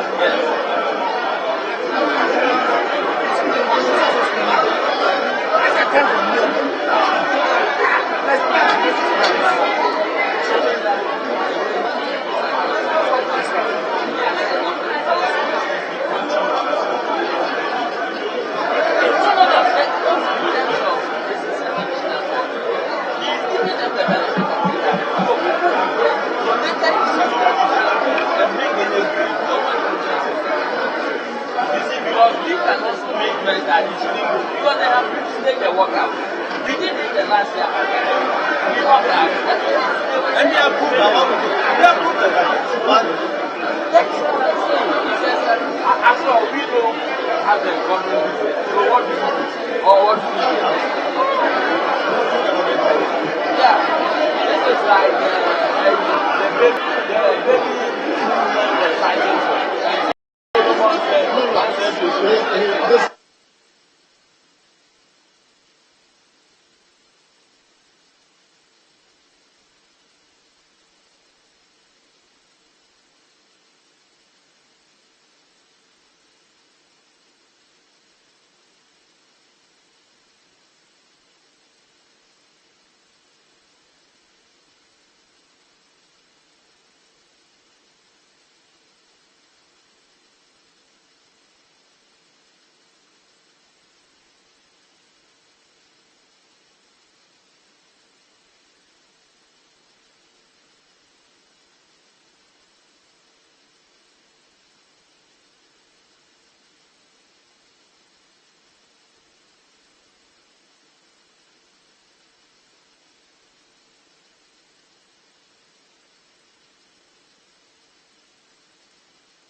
Mr. Speaker,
Honourable members, I am applying Order 104.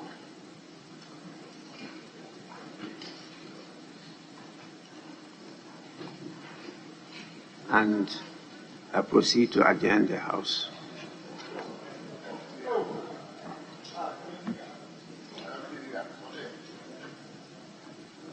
Order 104 is clear.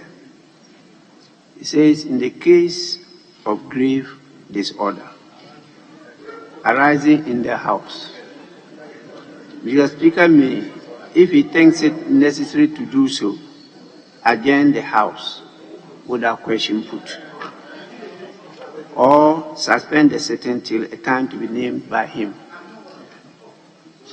So I'm going to adjourn the House. Accordingly, the House is adjourned till tomorrow at 10 in the forenoon. The House is adjourned.